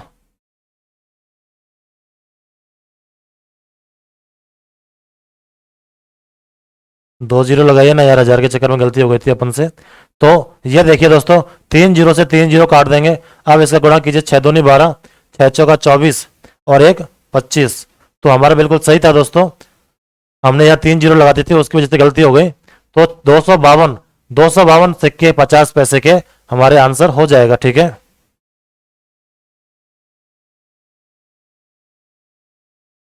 अगला क्वेश्चन है हमारा, एक बेलनाकार पात्र, ये हमारा क्वेश्चन कौन सा है, 92। एक बेलनाकार पात्र जिसकी त्रिज्या 4 सेंटीमीटर है, पानी से भरा हुआ है। एक ठोस गोला जिसकी त्रिज्या 3 सेंटीमीटर है को पानी में डाला जाता है, तब तक डाला जाता है तब तक वह डूब नहीं जाता। पानी, गोले को पानी में डालेंगे तो डूबेगा ही वो, फालतू में कंफ्यूज करने के लिए दी हुई है, ठीक है ना। तो पानी में डाला जाता है, तो ये पूछ रहा है कि उसका जलस्तर कितना बढ़ेगा। तो ऐसे क्वेश्चन को सॉल्व करने के लिए हम क्या करते हैं दोस्तों, दोनों का वॉल्यूम लिखते हैं बराबर में, दोनों का वॉल्यूम लिखते हैं। तो जो बेलन का वॉल्यूम है, एक तरफ तो हम लिखेंगे बेलन, क्या लिखेंगे, एक तरफ हम लिखेंगे बेलन और एक तरफ हम लिखेंगे गोला। इन दोनों का जो वॉल्यूम है वो हम बराबर करेंगे। ये देखिए, बेलन का जो वॉल्यूम होता है दोस्तों, pi r square h, pi r square H.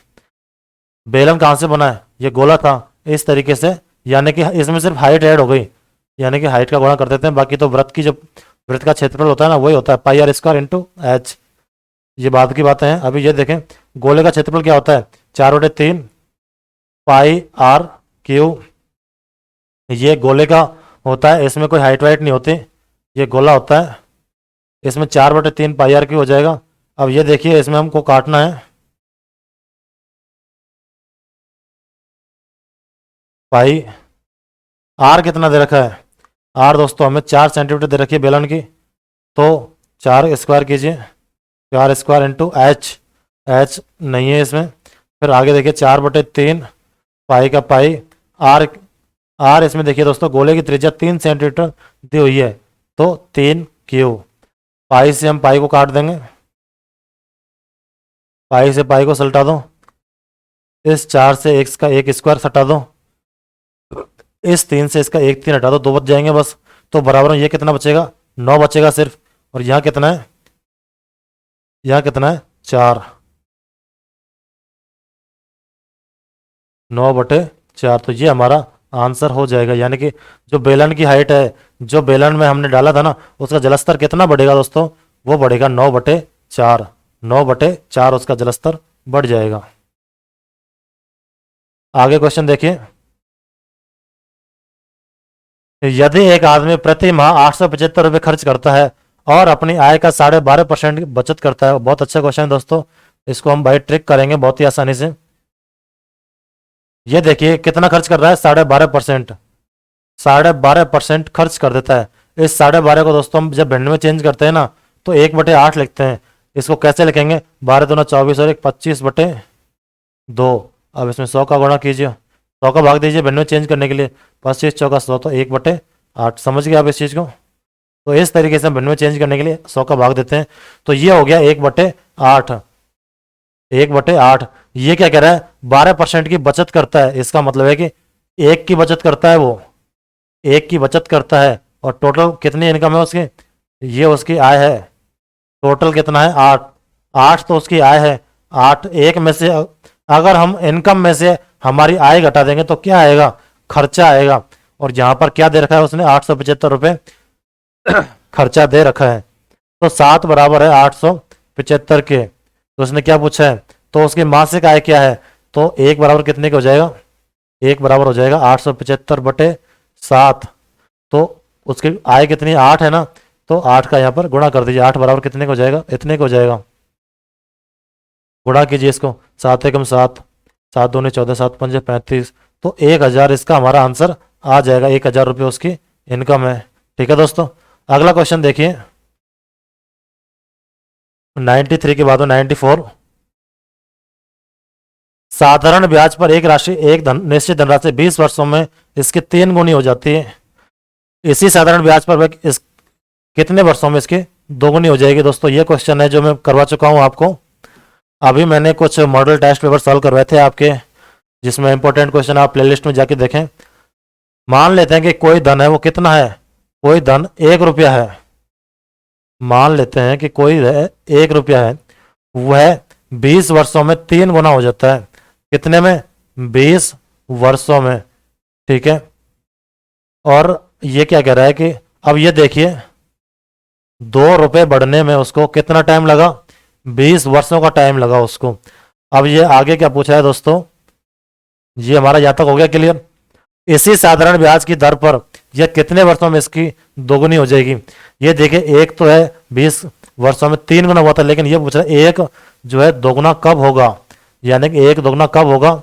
तो इसको देखिए इस तरीके से कि यहाँ पर 1 2 गुना हो गया, तो कितना रुपये बढ़ाना है हमको, 1 रुपया बढ़ाना है। तो ये देखिए 2 रुपये बढ़ने में, यहाँ पर 2 रुपये बढ़ने में कितना टाइम लगा, 20 वर्षों का। तो 1 रुपये बढ़ने में कितना टाइम लगेगा बताइए। यहाँ पर ये इसका क्या है, 2 1 आधा है ना, तो इसका भी आधा कर दीजिए, यानी कि कितना आ जाएगा, 10 वर्षों में। तो 10 वर्ष इसका आंसर आ जाएगा। अगला क्वेश्चन देखिए 95। ये भी क्वेश्चन दोस्तों मैं करवा चुका हूं, अगर आपने ध्यान दिया होगा तो आप इसको सॉल्व कर सकते हैं।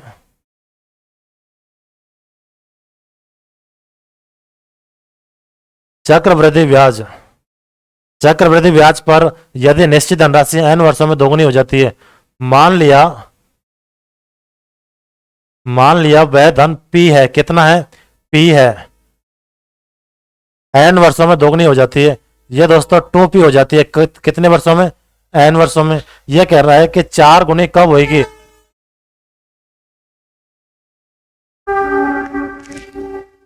यहां पर जो चक्रवृद्धि ब्याज है दोस्तों, उसमें ऐसे होता है, कैसे होता है, 2 गुनी फिर 4 गुनी, इस तरीके से देखो 2 गुनी हो गई, फिर 4 गुनी, फिर 8 गुनी, इस तरीके से होती है।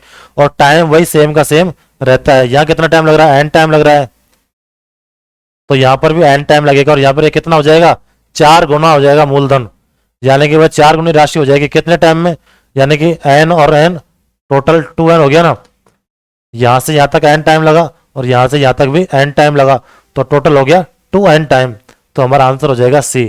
ठीक है दोस्तों, अगला क्वेश्चन देखते हैं 96। यदि 45 मीटर की एक समान छड़ का वजन 171 किग्रा है, तो उसी तरह की 12 मीटर की छड़ का वजन कितना होगा। ये तो इजी है बिल्कुल। 45 मीटर के रूप, ये देखिए 45 मीटर में वजन है 171, तो 1 मीटर में कितना होगा, 171/45। और ये कितने की पूछ रहा है, 12 की पूछ रहा है, तो 12 का गुणा कर दीजिए इसमें। ये बिल्कुल आसानी से अपना आंसर आ जाएगा। इसको सॉल्व कर लें आप। 9 पंजे 45, 9 एकम 9, 9 9 81, इसको आप गुणा करेंगे तो अपना आंसर 45.6 आ जाएगा। ठीक है, अब कैलकुलेशन भी सिखाऊं आपको, इसको आप सॉल्व कर लें।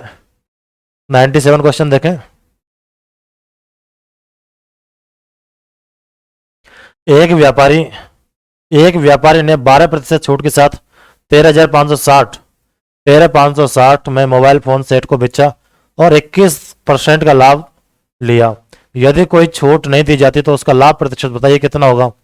तो दोस्तों ऐसे क्वेश्चन में जब परसेंट वो पूछता है ना, तो इसका सीधा सा है 100 मान लीजिए। कितना मानना है? 100 मानना है। और इसमें हम किस तरीके से करते हैं कि कितना वो, सबसे पहले 100 यानी कि सीपी कितना है, 100 मान लेंगे सीपी। ये कह रहा है कि 21.8% लाभ लिया, तो 21 जोड़ दीजिए 121.8, और छूट कितने की दी है? इसने 12% की छूट दी है, तो ये हमारा 12% की छूट हो जाएगी। अब जब हम इसको सॉल्व करेंगे दोस्तों तो आसानी से इसका आंसर आ जाएगा। आप इसको काट लें, 4 से काटो, 4 दूनी 8, 4 दूनी 8, ये 25 चौका 100।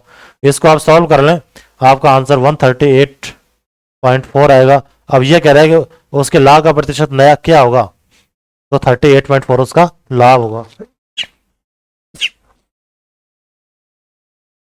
सॉरी, अगला क्वेश्चन देखें। यदि 10 वस्तुओं की लागत कीमत 7 वस्तुओं की विक्रय कीमत के बराबर है, तो ऐसे क्वेश्चन हम देखते हैं दोस्तों कि कितनी वस्तुओं का हमें लाभ हो रहा है, कितनी वस्तुओं का हमें लाभ हो रहा है। तो 3 वस्तुओं का लाभ हो रहा है, कितने पर हो रहा है? 7 पर। बेची तो हमने 7 ही है ना, तो 7 पर लाभ हो रहा है इंटू 100। इसको सॉल्व करें, 42 से 6/7 आपका आंसर आ जाएगा। 300 में 7 का भाग दे ही सकते हैं, ठीक है। इसका एक दूसरा तरीका भी है, 10 का सीपी बराबर है 7 के एसपी के बराबर, तो सीपी कितना हो जाएगा? सीपी अपॉन एसपी, तो सीपी हो जाएगा, इधर देखिए 7/10, 7/10, तो ये तो है सीपी और ये है एसपी। लाभ कितने का हो रहा है बताइए? सीपी का मतलब है क्रय मूल्य, विक्रय मूल्य। क्रय मूल्य 7 है, विक्रय मूल्य 10 है। 10 सीपी यानी कि 10 वस्तुओं का क्रय मूल्य 7 वस्तुओं के विक्रय मूल्य के बराबर है। इसको इस तरीके से लिख लेंगे, फिर इसको इसी तरीके से लिख दो, सीपी अपॉन एसपी। ये वज्र ग्रहण कर दिया था यहाँ पे, इसको ऐसे लिखो, तो सीपी तो ये है और एसपी ये है। तो कितनी वस्तुओं का लाभ हो रहा है? 3 का हो रहा है। कितने पर हो रहा है? 7 का हो रहा है। अब इसने परसेंटेज पूछा है तो 100 का गुणा कर लीजिए, आंसर आ जाएगा आपको, ठीक है। अगला क्वेश्चन देखिए। इजी क्वेश्चन है, कैलकुलेशन करनी है 99 में।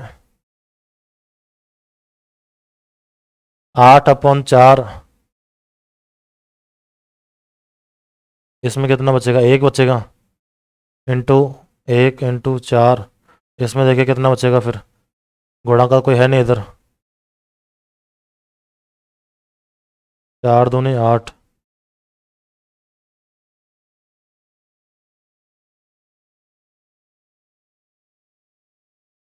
जी हमारा आंसर हो जाएगा 4 दूनी 8, 2 चौका 8, वापस 8 + 3 11 - 7, तो 4 हमारा आंसर हो जाएगा। अगला क्वेश्चन देखिए 100। ऐसे क्वेश्चन दोस्तों बिल्कुल कैलकुलेशन वाले हैं, बहुत ही आसान है। आपके लिए एक कहें तो बम्पर ऑफर है इनको सॉल्व करना।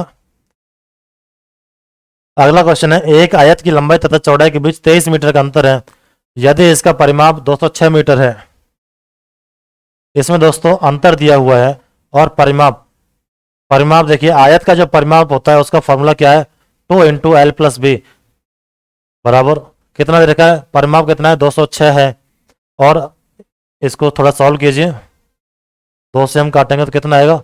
103, यानी कि लंबाई प्लस चौड़ाई कितनी है? 103। अब इसने अंतर भी दे रखा है, लंबाई और चौड़ाई का अंतर कितना है? 26 है ना, 23 कितना है? 23 इनका अंतर है। अब ये देखिए, जब हम इनको जोड़ेंगे, जब हम इनको जोड़कर 2 का भाग लगाएंगे, जब तो बड़ी संख्या आ जाएगी, जब तो आ जाएगी बड़ी संख्या, और जब हम इनको घटा के छोटी संख्या का भाग देंगे, जब हम इनको घटा के 2 का भाग देंगे तो आ जाएगी छोटी संख्या। चलो कीजिए, इनको जोड़िए, क्या आएगा? 126 में 2 का भाग दें, 2 6 की 12, 2 3 6, ये तो हो जाएगी बड़ी संख्या। अब इनको घटाइए, कितना आएगा? 80/2, तो 40 हो जाएगी हमारी छोटी संख्या। अब इसने क्या पूछा है कि उनका क्षेत्रफल कितना है? आयत का क्षेत्रफल होता है दोस्तों लंबाई इंटू चौड़ाई, ये तो हो गया L और ये हो गया B।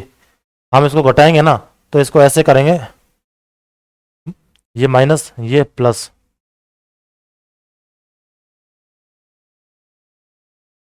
हम इनको जोड़ेंगे। हमारा जो पहला वो है, हमें बड़ी संख्या निकालनी है तो इनको जोड़ दो, तो जोड़ेंगे तो माइनस से माइनस ये तो हो जाएगा 2L, ये तो हो जाएगा 2L और B से B कट जाएगा, तो L का जब भाग देंगे तो यहाँ पर क्या आएगा, L आएगा, 2 उधर भाग में चला जाएगा, ठीक है। फिर इधर आता है, हम वापस घटाएंगे छोटी संख्या के लिए, तो -L और ये माइनस माइनस प्लस हो जाएगा, तो क्या आएगा, 2B आएगा ना, और 2B का क्या बचेगा, B बचेगा, 2 नीचे चले जाएगा। तो ये तो है L, ये है B, क्षेत्रफल पूछा है तो इन दोनों का गुणा कर देंगे, तो गुणा कीजिए, 4 तिया 12, 4 6 24 और 2 26, 26 20, 4 तिया 12, 25 20 हमारा आंसर हो जाएगा। कैलकुलेशन की मिस्टेक ना करें दोस्तों, हो जाती है हालांकि, लेकिन इसमें सावधानी बरतें। एक आयत की लंबाई को 10% बढ़ाया जाता है तथा उसकी चौड़ाई को 10% घटाया जाता है, यानी कि जो सीधे क्वेश्चन हो लंबाई इंटू चौड़ाई वाले, ये जो प्रोग्रेसिव वाले होते हैं उनको ऐसे करते हैं, पी स्क्वायर अपॉन जो दे रखा होता है उसको हम लिख देते हैं P square upon 100। P square कितना है, 10 इंटू 10/100, कितना आएगा, 1 आएगा, और ये जो 1 आएगी ये हमेशा कमी आएगी, 1% की कमी, पी स्क्वायर अपॉन 100, यानी कि पी स्क्वायर कितना हो जाएगा, 10 इंटू 10, ठीक है।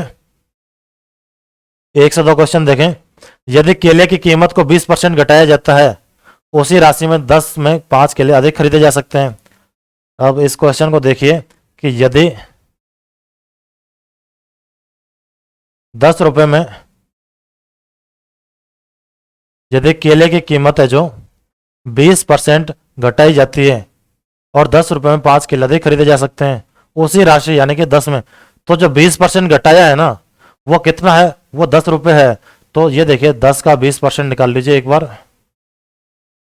कितना आएगा, 2, 10 का जो आएगा वो आएगा 2 रुपए, ठीक है।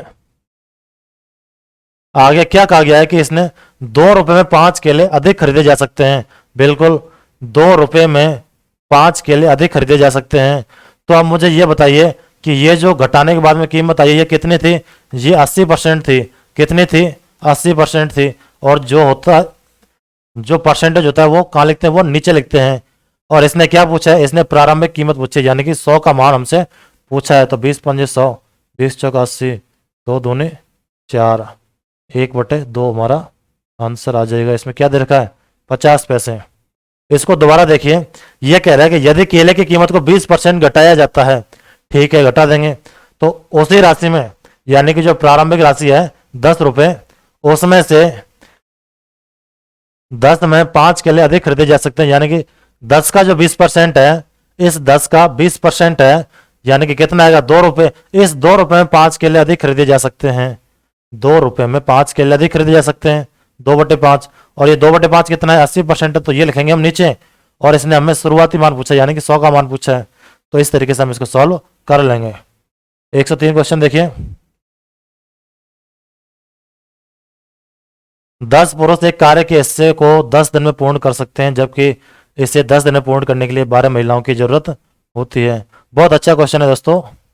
यह कह रहा है कि 10 आदमी किसी काम के एक हिस्से को 10 दिन में पूर्ण कर लेते हैं, यानी कि 10 आदमी किसी काम को 10 दिन में पूर्ण कर लेते हैं, और वही उसी काम को महिलाएं जो हैं वो 12 दिन में काम पूरा करती हैं। महिलाएं कितने दिन में काम करती हैं, उसी काम को महिलाएं उसी काम को पूरा करने में 12 महिलाएं 10 दिन में करती हैं, तो 2 महिलाएं ज्यादा लगी। तो यहां से हम मैन और वुमेन इन दोनों की जो पावर है, क्षमता है, वो यहां से निकालेंगे कि इन दोनों की आपस में क्षमता क्या है। मैन की ज्यादा होगी और वुमेन की कम होगी, 6/5 इनकी क्षमता आ जाएगी। कैसे आएगी क्षमता, इसको आप काटें, 2 पंजे 10, 2 छिकी 12, तो मैन की तो है 6 और वुमेन की है 5। ये उल्टा सीधा होता है, मैन की 6 और वुमेन की 5।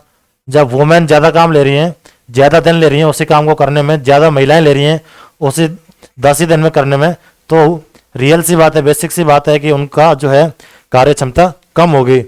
तो मैन की कार्य क्षमता है 6 और वुमेन की है 5। अब इसने क्या पूछा है कि यदि कार्य पूर्ण करने का बीड़ा 15 पुरुष तथा 6 महिलाएं उठाती हैं, तो लिखो चलो 15 पुरुष प्लस 6 महिलाएं, 6 वुमन उठाती हैं, तो कार्य पूर्ण करने में कितने दिन लगेंगे। तो ये देखिए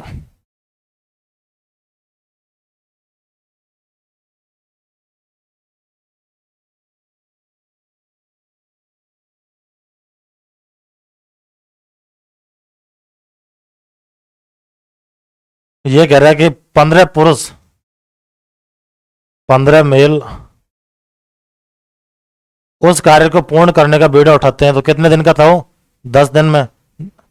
10 दिन में पूर्ण करने का था, तो 10 दिन बराबर वुमेन कितने में कर रही है कि 6 महिलाएं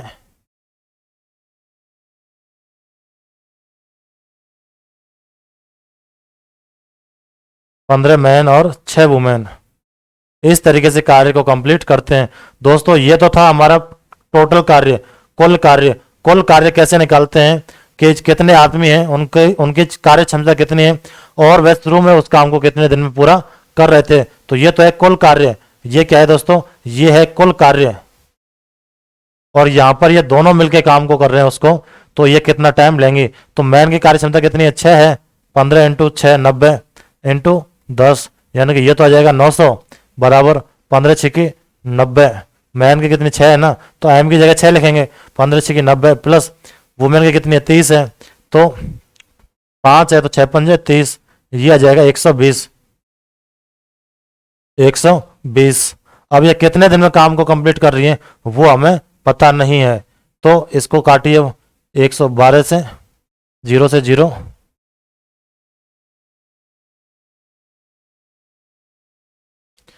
0 से हम 0 काट देंगे। मैन की कार्य क्षमता कितनी थी? 6 थी, तो ये आएगा हमारा 600। तो हमारा आंसर कितना आ जाएगा? 12 से काटेंगे तो 12 पंजे 60, यानी कि 5 दिन हमारा आंसर आ जाएगा इसका। इसको दोस्तों दोबारा देखिए एक बार इस क्वेश्चन में, इस क्वेश्चन को एक बार दोबारा देखिए सभी लोग।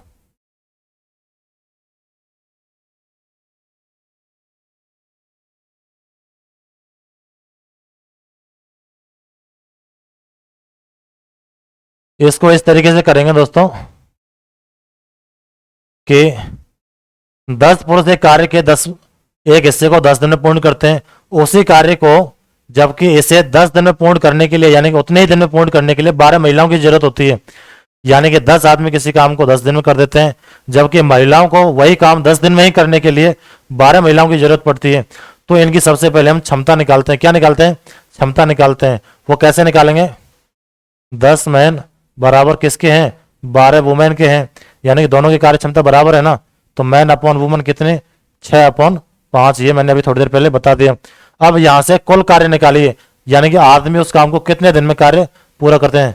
10 पुरुष कितने दिन में कार्य को पूरा करते हैं, यानी कि 10 पुरुष काम को पूरा करते हैं 10 दिन में। अब यहां पे हमसे पूछा है कि 15 पुरुष 15 मेल प्लस 6 वुमेन उस कार्य को कितने दिन में पूरा करती हैं। तो ये एक्स का गुणा कर देंगे कितने दिन, यहाँ पर 10 दिन थे तो ये हमने 10 दिन लिख दिया। अब इसको जब हम सॉल्व करेंगे तो देखिए 10 इंटू 6, एम का मान कितना है? 6 है, और डब्ल्यू वुमेन का मान 5 है, तो ये 600 हो जाएगा इधर। ये देखिए 15 छिकी 90 प्लस ये 5 था, 6 पंजे 30, तो कितना आएगा? 120 इंटू एक्स। इससे जब हम इसको काटेंगे तो हमारा 5 आंसर आ जाएगा। ठीक है दोस्तों, ये हमारा क्वेश्चन हो गया, इसका आंसर हो जाएगा 5। आगे क्वेश्चन देखिए 104।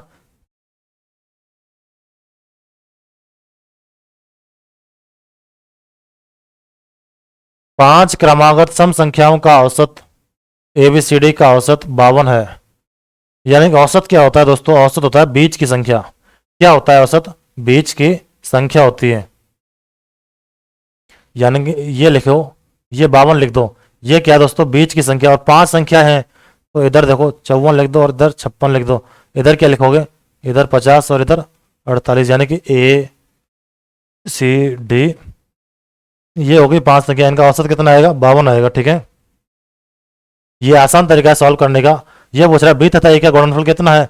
बी तथा ए का गुणनफल बताइए। 56 इंटू 50 कितना आएगा? 5 6 30, 55 25 और 3 28, तो 28 तो हमारा आंसर हो जाएगा। इसमें थोड़ा सा ज़्यादा एक्स वाई जेड मानने की जरूरत नहीं है, थोड़ा सा दिमाग लगाइए, आंसर आसानी से आ जाएगा। अगला क्वेश्चन देखिए 105। यदि ए बी सी आयाम के घनाभ का आयतन और पृष्ठ क्षेत्रफल ऐसे तो 1/v। दोस्तों ऐसे क्वेश्चन जो है बिल्कुल रटे पिटे होने चाहिए, इनका आंसर फिक्स होता है, क्वेश्चन एग्जाम में जरूर आते हैं। एसएससी जैसी एग्जाम में तो पता नहीं ऐसे कितनी बार आए हैं जिनको डायरेक्ट आंसर देना होता है, बाकी इनको आप सॉल्व करने लग गए तो टाइम लगता है वैसे। अब ये देखिए घनाभ, घनाभ का जो पृष्ठीय क्षेत्रफल होता है वो कितना होता है?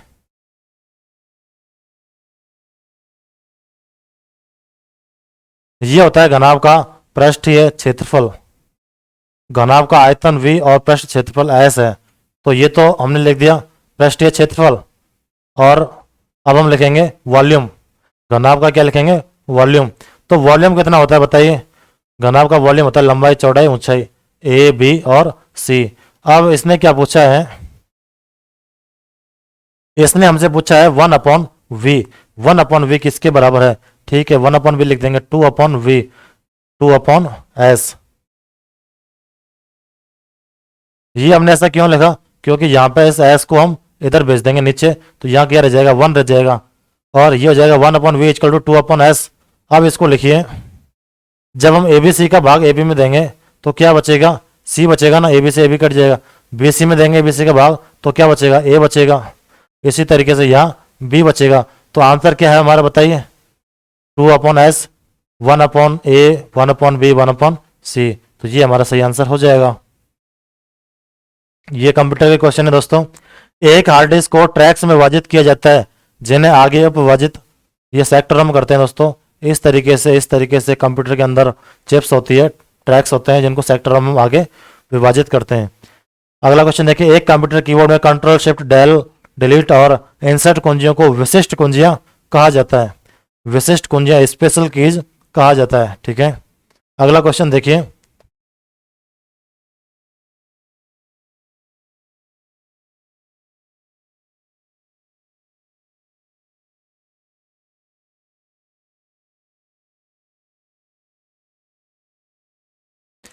कंप्यूटर मॉनिटर को खाली जगह के रूप में भी जाना जाता है, यानी कि और किस रूप से जाना जाता है?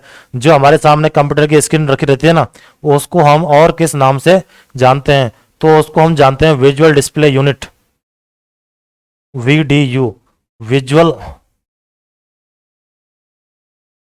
डिस्प्ले, विजुअल डिस्प्ले यूनिट के नाम से हम उसको जानते हैं। आगे देखिए, आप फाइलों को खाली जगह में भंडारण कर व्यवस्थित कर सकते हैं। आपने मोबाइल के अंदर भी देखा हो कि बॉलीवुड सॉन्ग्स का एक अलग फोल्डर बनाना है और इंग्लिश सॉन्ग्स का एक अलग फोल्डर बनाना है, तो किस में व्यवस्थित करते हैं? फोल्डर में व्यवस्थित करते हैं। तो आंसर हो जाएगा फोल्डर। आगे देखिए, MS वर्ड किसका उदाहरण है? MS वर्ड दोस्तों एक एप्लीकेशन सॉफ्टवेयर का उदाहरण है। ठीक है, अगला है कौन सा लिनक्स प्रचालन तंत्र है? यानी कि लिनक्स प्रचालन बोलते हैं, ऑपरेटिंग सिस्टम है। कौन सा एक लिनक्स ऑपरेटिंग सिस्टम है? तो ओपन सोर्स ऑपरेटिंग सिस्टम एक लिनक्स है। ओपन सोर्स ऑपरेटिंग सिस्टम एक लिनक्स है। ठीक है, अगला क्वेश्चन देखिए, निम्न में से किसे एक हार्डवेयर के रूप में नहीं माना जाता है? ये दोस्तों ऑपरेटिंग सिस्टम, ये कोई हार्ड कॉपी थोड़ी होती है, ये एक सॉफ्ट होता है, बिल्कुल एक सॉफ्टवेयर होता है। इसको बोलते हैं ऑपरेटिंग सिस्टम, यानी कि प्रचालन तंत्र। CPU, हार्ड डिस्क, कीबोर्ड, ये क्या है? ये हार्डवेयर है। ठीक है, प्रचालन तंत्र हार्डवेयर नहीं है। 113 नंबर का क्वेश्चन देखेंगे, पुराने MS डॉट फैट फाइल प्रणाली में बेस फाइल नाम की अधिकतम लंबाई क्या हो सकती है? इसमें आंसर बताइए दोस्तों, सभी कमेंट करके आता है तो। पुराने MS डॉट फैट प्रणाली में बेस फाइल नाम की अधिकतम लंबाई 8 हो सकती है। कितनी हो सकती है? 8 हो सकती है। इसमें कितने अक्षर हैं? 3 3 6 और 2 8। ठीक है, याद करने की ट्रिक है, बाकी कुछ नहीं। लैन स्टैंड्स फॉर, यानी कि लैन का पूर्ण रूप क्या है? लोकल एरिया नेटवर्क हो जाएगा। ये तो शायद सभी का आंसर सही होगा। फिर है हमारा क्वेश्चन, प्रचालन तंत्र में बोटिंग का अर्थ क्या होता है? आपने कभी कंप्यूटर चालू किया हो तो बोटिंग का मतलब है कि उसको वापस चालू करना। जब जैसे कि हमारा कंप्यूटर हैंग वैंग हो जाता है तो हम क्या करते हैं? उसको बूट करते हैं। गर्म हो जाता है तो क्या करते हैं? कंप्यूटर को रिबूट करते हैं, पुनः चालू करते हैं, बूटिंग। 116 नंबर देखिए, निम्न में से कौन सा प्रोग्राम आपको रो और कॉलम की संख्याओं की गणना, स्प्रेडशीट, एक्सेल शीट होती है वो रो और कॉलम की गणना का पता करने की सुविधा देती है। MS पावर पॉइंट में किस प्रकार का दृश्य व्यू उपलब्ध नहीं है? स्लाइड होता है, सामान्य होता है, स्लाइड शॉट होता है, एक्सट्रीम एनिमेशन नहीं होता है, जैसे कार्टून बनाते हैं ना, वो MS पावर पॉइंट में नहीं होता है। अगला क्वेश्चन देखिए, माइक्रोसॉफ्ट ऑफिस शेयरपॉइंट डिजाइनर इसके लिए उपयोग होता है। हमारा क्वेश्चन है इसके लिए किसका उपयोग होता है। एक वाइस वाइंग HTML संपादक और WYSIWYG वाइस विंग HTML संपादक और शेयर पॉइंट एप्लीकेशन को कस्टमाइज करने के लिए वेब डिजाइन प्रोग्राम, यह एक माइक्रोसॉफ्ट ऑफिस फ्रंट पेज का स्थान लेता है। ये सही है। तो इसमें दोस्तों यही हमारा आंसर हो जाएगा, ज़्यादा उलझने की जरूरत है नहीं, आता है तो ठीक है, बाकी इसका आंसर यही है।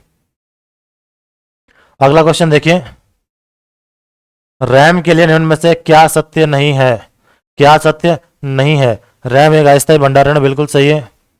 रैम हार्ड डिस्क भंडारण के समान ही है, ये दोस्तों गलत है, ये समान नहीं है, असमान है। रैम हासी है, यानी कि इसमें भंडारण अस्थायी होता है, इसलिए हासी है, वोलेटाइल है, ठीक है। रैम में भंडारित सूचना चली जाती है जब आप कंप्यूटर में बंद करते हो। A, B, C तीनों सही है, इसमें C ऑप्शन गलत हो जाएगा, जो सत्य नहीं है, ठीक है। तो हमारा आंसर हो जाएगा C। 120 क्वेश्चन देखिए कि निम्न में से कौन सा एक निवेश युक्ति बोलते हैं। एक होता है, इसको इंग्लिश में देखें, इनपुट डिवाइस, एक होता है आउटपुट डिवाइस। तो निवेश को बोलते हैं, इंग्लिश में देख लें अगर आपको हिंदी में प्रॉब्लम है। इनपुट डिवाइस कौन सा है? तो इनपुट डिवाइस हो जाएगा स्कैनर, स्कैन करके अंदर लेके जाता है, फिर वो स्कैन होता है। प्रोजेक्टर तो प्रोजेक्ट करता है स्क्रीन पर कोई मूवी वगैरह। स्पीकर भी बाहर आवाज निकलता है, प्रिंटर भी हमें प्रिंट निकालता है बाहर, ठीक है। तो स्कैनर इनपुट हो गया। अगला क्वेश्चन देखें 121, राजस्थान में राज्यपाल के पद। अगला क्वेश्चन है, राजस्थान में राज्यपाल के पद का राज प्रमुख उत्तरावर्ती है। बिल्कुल 1956 के बाद में क्या हुआ था दोस्तों, राज प्रमुख के पद के स्थान पर राज्यपाल पद की स्थापना की गई थी। 30 मार्च 1949 को जब वृहत राजस्थान राज्य का पुनर्गठन हुआ तब राज्य प्रमुख कौन थे? तो सवाई जयसिंह। जब 30 मार्च 1949 को वृहत राजस्थान बना था उस टाइम राज प्रमुख कौन थे? सवाई जयसिंह। ये सवाई जयसिंह हमारा आंसर हो जाएगा, राज प्रमुख 30 मार्च 1949 को। 122 देखिए, राजस्थान में लोकायुक्त के संदर्भ में निम्नलिखित कथनों पर विचार कीजिए। न्यायमूर्ति आई.डी. दुआ राजस्थान के प्रथम लोकायुक्त थे, बिल्कुल सही है। लोकायुक्त व्यवसाय में शामिल नहीं हो सकता, ये भी बिल्कुल सही है दोस्तों, शामिल नहीं हो सकता। वह संसद या विधानसभा का सदस्य होना चाहिए, ये दोस्तों गलत है, बिल्कुल ए ऑप्शन सही है, बी सही है, सी ऑप्शन गलत हो जाएगा, ये तीसरा गलत। तो हमारा देखिए इसमें क्या पूछा है, सही कौन कौन से, तो 1 और 2 हमारे सही आंसर हो जाएंगे, सी ऑप्शन सही है। 122 नंबर क्वेश्चन देखिए, 123 123, मीनाकारी दोस्तों जयपुर में होती है, बिल्कुल सही है। अजरक प्रिंट दोस्तों सांगानेर में नहीं होती है, बाड़मेर में होती है। अजरक प्रिंट बाड़मेर, अजरक प्रिंट कहाँ होती है? बाड़मेर में। टेराकोटा शिल्प मोलेला कहाँ होती है? मोलेला में, ये भी सही है। थेवा कला प्रतापगढ़ में, ये भी सही है। तो हमारा गलत हो जाएगा बी ऑप्शन, ये सम्मिलित नहीं है। 124 देखिए, भटनेर दुर्ग हनुमानगढ़ में है दोस्तों, बिल्कुल सही है। ओसियां जोधपुर में है, सही है। कैला देवी करौली में, सही है। तो गलत कौन सा हो गया? मैनाल अजमेर में नहीं है। 125 देखिए, सन 1930 में किसने जागीर क्षेत्र में चमड़ी कर लगाया था? तो चमड़ी कर जो लगाया था दोस्तों 1930 में कृष्ण सिंह ने लगाया था, और 1906 में राव पृथ्वी सिंह ने एक तलवार बंधाई कर लगाया था।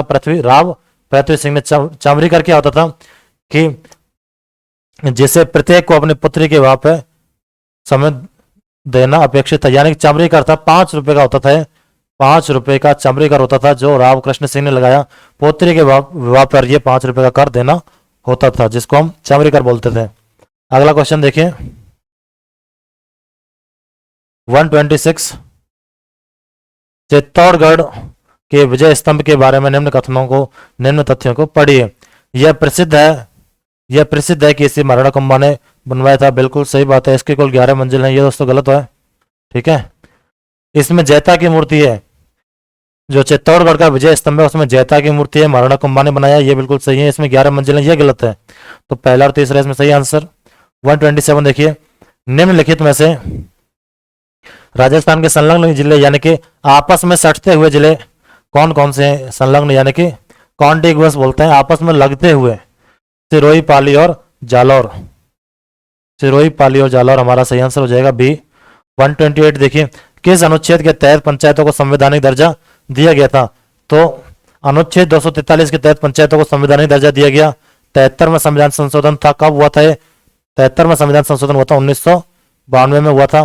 त्रिस्तरीय पंचायत समिति का गठन किया गया था उस टाइम। त्रिस्तरीय एक प्लेटफॉर्म का गठन किया था, ग्राम पंचायत, पंचायत समिति, जिला परिषद, बलवंत राय मेहता समिति की सिफारिश पर। और ये जो 73 में संविधान संशोधन था, कब हुआ? 24 अप्रैल, जो पंचायती राज दिवस मनाते हैं, 24 अप्रैल 1993 को ये लागू हुआ। यह अनुच्छेद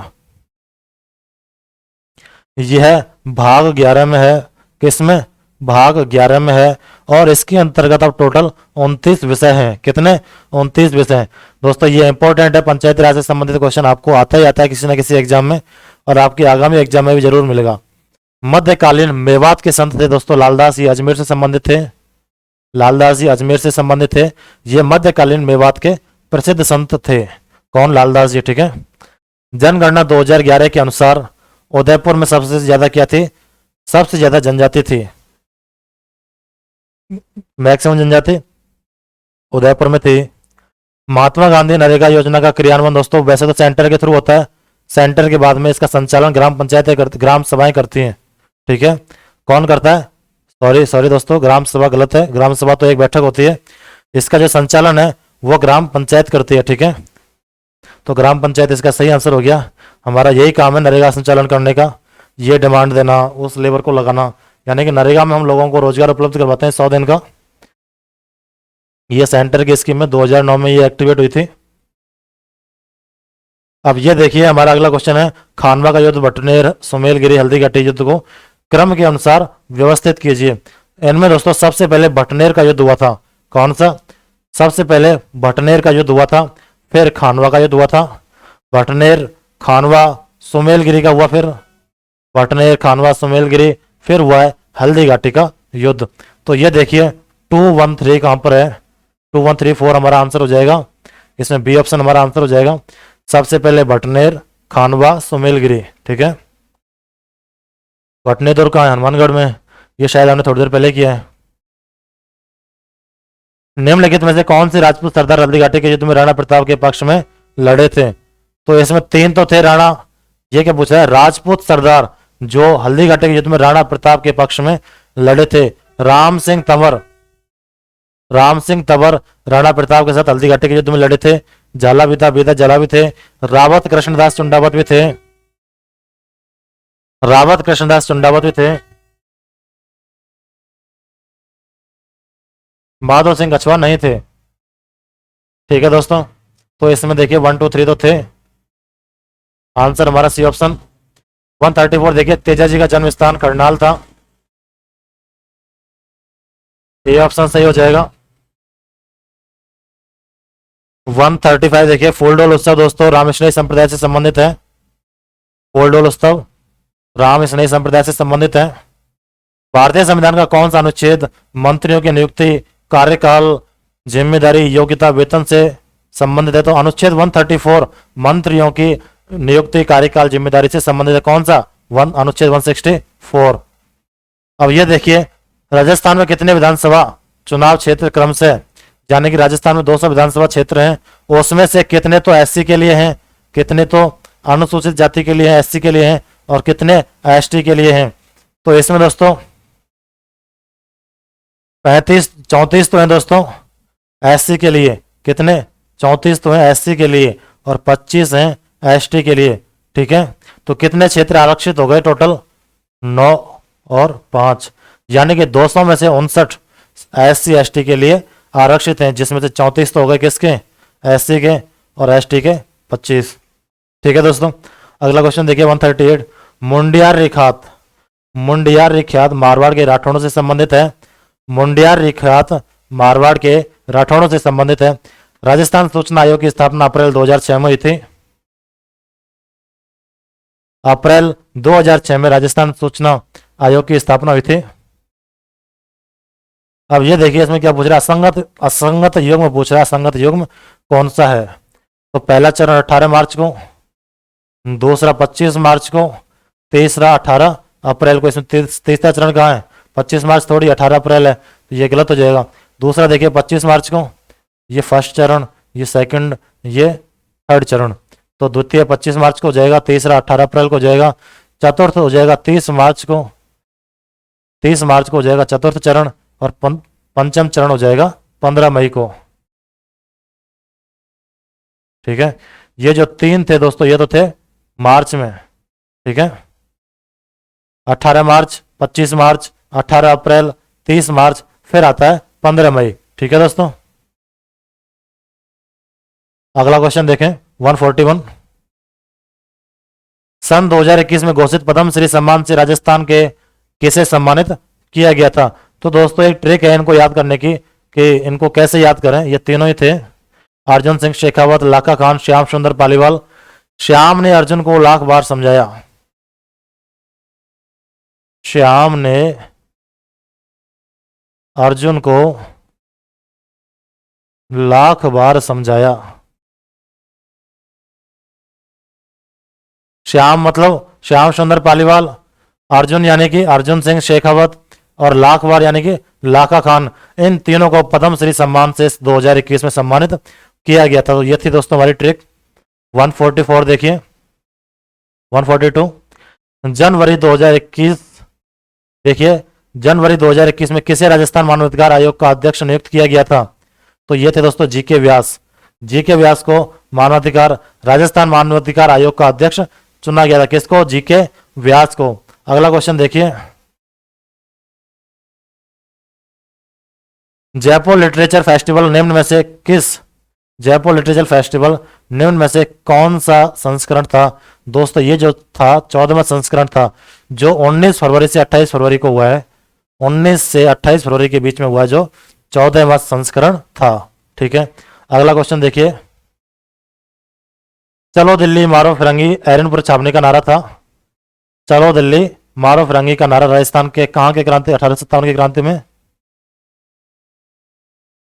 कहाँ की 1857 की क्रांति में एरनपुरा छावनी के लोगों ने कहा था, उनके सैनिकों ने कहा था चलो दिल्ली मारो फिरंगी। 145 देखिए, रामनाथ चौधरी का संबंध दोस्तों अलगोजा से है। रामनाथ चौधरी का संबंध किससे है? अलगोजा से है। 146 देखिए, महान कवि सूर्यमल के बारे में निम्न में से कौन सा कथन गलत है? गलत पूछ रहा है। इन्होंने बूंदी के इतिहास का वर्णन किया, ये सही है। इनकी कविता में बहादुरी की भावना का उदय होता था, बिल्कुल सही है। ये मेवाड़ के निवासी थे, ये गलत है दोस्तों। ये जो बूंदी है ना, ये हाड़ौती में आता है। कहाँ पर आता है? हाड़ौती में आता है। तो ये मेवाड़ के नाम पर कहाँ के निवासी थे? हाड़ौती के थे। ठीक है, तो सी गलत हो जाएगा। सूर्यमल मिश्रण की एक प्रसिद्ध कवि है वंश भास्कर। अगला क्वेश्चन देखिए 147, गुलाबो सपेरा किस क्षेत्र के लिए प्रसिद्ध है? गुलाबो सपेरा लोक नृत्य के लिए प्रसिद्ध है। ठीक है, गाना तो सुना होगा, गुलाबो डांस देखा, तो वही डांस है। ठीक है, फॉक डांस इसमें दे रखा है, इंग्लिश में पढ़ो, फॉक डांस। 147 में भी।